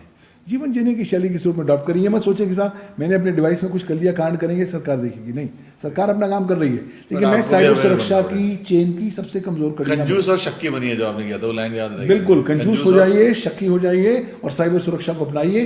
3 चीजें करेंगे तो काफी हद तक कंजूस हो जाइए डेटा शेयर करने में, शक करिए कि क्यों इन्फॉर्मेशन मांगी जा रही है, अननेसेसरी इन्फॉर्मेशन, ओटीपी वगैरह ना दे। Thank you very much Duggal sahab, आपसे आज बात करके हमने दर्शकों को ये बताया कि हमें डरना नहीं है। किसी भी सिचुएशन में आप आ जाएं, आपका वीडियो लीक हो जाता है, आपके पैसे चले जाते हैं, आपको डिजिटल अरेस्ट में फंस जाते हैं, ऑनलाइन आपके साथ कुछ गलत हो जाता है, आपने डरना नहीं है। आपने सिर्फ गोल्डन रूल को ध्यान रखना है कि अगर आपने पहले 10 मिनट में उसको एक्टिवेट कर दिया, सही जगह पहुंच गए, 1930 का आपने नंबर बताया, लोगों को याद रखना है। महिलाओं को आपने बताया किस तरीके से बस करके, जो एक तरीके का टेक्नोलॉजी आया, 200-250 रुपये मिलता है, आप कहीं भी रेस्टोरेंट में जाएं, कहीं भी जाएं तो आप घुमा के देख लें तो आपको डिवाइस क्या है नहीं पता चल जाएगा। तो मेरा मानना है कि भारत को विकसित भारत बनने से अब कोई रोक नहीं सकता। जिस तरीके का टैलेंट हमारे देश में है, जिस तरीके की इच्छा शक्ति हमारे देश में है, आई थिंक 2047 बहुत पास है। बट यस, कुछ एक तरीके की दृढ़ शक्ति और इच्छा शक्ति की और ज़्यादा ज़रूरत है, कुछ कानूनों को और स्ट्रॉन्ग करने की ज़रूरत है, जैसा आपने बताया। Thank you very much Duggal साहब, आपका आज समय देने के लिए। थैंक यू, बहुत अच्छा लगा आपके शो पर आके। देखिए, आपके शो की खास बात यह है कि आप जिस तरीके से सवाल पूछते हैं और सवालों के अंदर से चीज़ें निकालते हैं, वो कहीं ना कहीं लगता है कि मैं किसी शो पे बात नहीं कर रहा हूँ, मैं तो अपने भाई से, अपने दोस्त से बात कर रहा हूँ, अपने परिवार के अंदर बात कर रहा हूँ। सो कंग्रेचुलेशंस, जिस तरीके से आप लोगों की महत्वाकांक्षाओं को प्रतिबिंबित करते हैं, बहुत ही रिमार्केबल, बहुत मुबारक। Thank you very much. जैसा कि आपने देखा, आज हमने गेम चेंजर विद एमजे में एक ऐसे व्यक्ति से बात करी जो फाइनल वर्ड है साइबर सिक्योरिटी, साइबर लॉ में, देश में नहीं बल्कि विदेशों में भी। 202 से ज़्यादा पुस्तकें लिख चुके हैं और दूरदर्शन के टाइम में हमने उनको 10 साल देखा है, सवेरे 7 से 9 के बीच में। और साथ में ये जैसे पोलियो अभियान हुआ था देश में, उस तरीके का अभियान चलाने की ज़रूरत है, पब्लिक अवेयरनेस करने की ज़रूरत है, जो सरकार अपने लेवल पे कर रही है। बट एज ए नागरिक हमारा भी कर्तव्य है कि हम आजू बाजू जो होती हुई घटनाओं को ध्यान दें। अगर आपके घर में कोई बुजुर्ग आपसे बात नहीं कर रहा है, रूम में बैठा हुआ है, तो आपको समझना है कि ऐसा क्यों कर रहा है। अगर आपका बच्चा आपसे दूर जा रहा है, आपको समझना है कि ऐसा क्यों हो रहा है। सिर्फ बिजी होने का बहाना देख के आप पर्दे के पीछे ना छुपिए, ध्यान दीजिए आजू बाजू क्या आ रहा है, और हो सके जितना लोगों को इस पे अवेयरनेस लाए। Thank you very much, keep on watching game changer with MJ. हर दिन एक नया दिन होता है, हर मौका एक नया मौका होता है, कुछ चीज़ सीखने का, कुछ चीज़ बदलने का। आज जब मुझे मौका मिला गेम चेंजर्स विद एमजे पर आने का, तो एक बहुत ही विशेष प्रकार का नया अनुभव था। क्यों? मैं मनोज जी के साथ बात कर रहा था और मैं देख रहा था कि साहब कुछ नई चीज़ उनसे मैंने सीखी। वो ये कि आप बातों से बात निकालते हैं। अक्सर मैं जब अलग अलग पॉडकास्ट पे जाता हूँ तो लोग अलग अलग तैयारी करते हैं और अपने सेट क्वेश्चंस को ही फोकस करते हैं। बट यहाँ पर एक ऐसा व्यक्तित्व था जो जिस बात से हम बात करते थे उससे चीज़ निकाल करके आगे बढ़ता था। मुझे लगा इस प्रोग्राम पर मुझे एक यूनिक प्रकार का एक्सपीरियंस नज़र आया। क्यों? क्योंकि इस तरह का जर्नलिज्म आजकल बहुत रेयर हो गया है, जहाँ पर जब आप बात करते हैं, आप लोगों की महत्वाकांक्षाओं को प्रतिबिंबित करते हैं, आप कहीं ना कहीं लोगों की दिलों की तार को छू जाते हैं। आज गेम चेंजर्स विद एमजे इस तरह का ही प्रोग्राम मुझे नज़र आया। कितना देर तक हम बातें करते रह गए मुझे अनुभव भी नहीं था, मुझे आभास भी नहीं था, लेकिन इतनी बात करने के बाद भी लगा कि हम लोग तो सिर्फ टिप ऑफ द आइसबर्ग पर ही चल रहे हैं, बहुत कुछ काम करना बाकी है। मेरी मुबारकबाद चैनल को, मेरी मुबारकबाद मनोज जी को इस प्रकार के प्रोग्राम को कंसेप्चुलाइज करने के लिए और इस तरीके से इस तरह के कॉम्प्लेक्स मैटर्स को सरल तरीक़ों से लोगों तक पहुंचाने के लिए, क्योंकि अल्टीमेटली अब ये चीज़ें तो ज़िंदगी का हिस्सा बन चुकी हैं और हमारे जैसे मीडिया पर्सनालिटीज़ हो गए, मनोज जी जैसे, वो हमें लगातार मदद कर सकेंगे, हमें गाइडेंस कर पाएंगे ताकि हमारा सही मार्गदर्शन हो सके। It's been a fantastic experience for me. I have thoroughly enjoyed primarily because of the unique way in which the interactivity took place in this particular program. Thank you for inviting me. बहुत बहुत अच्छा लगा आपके इस कार्यक्रम पर आकर।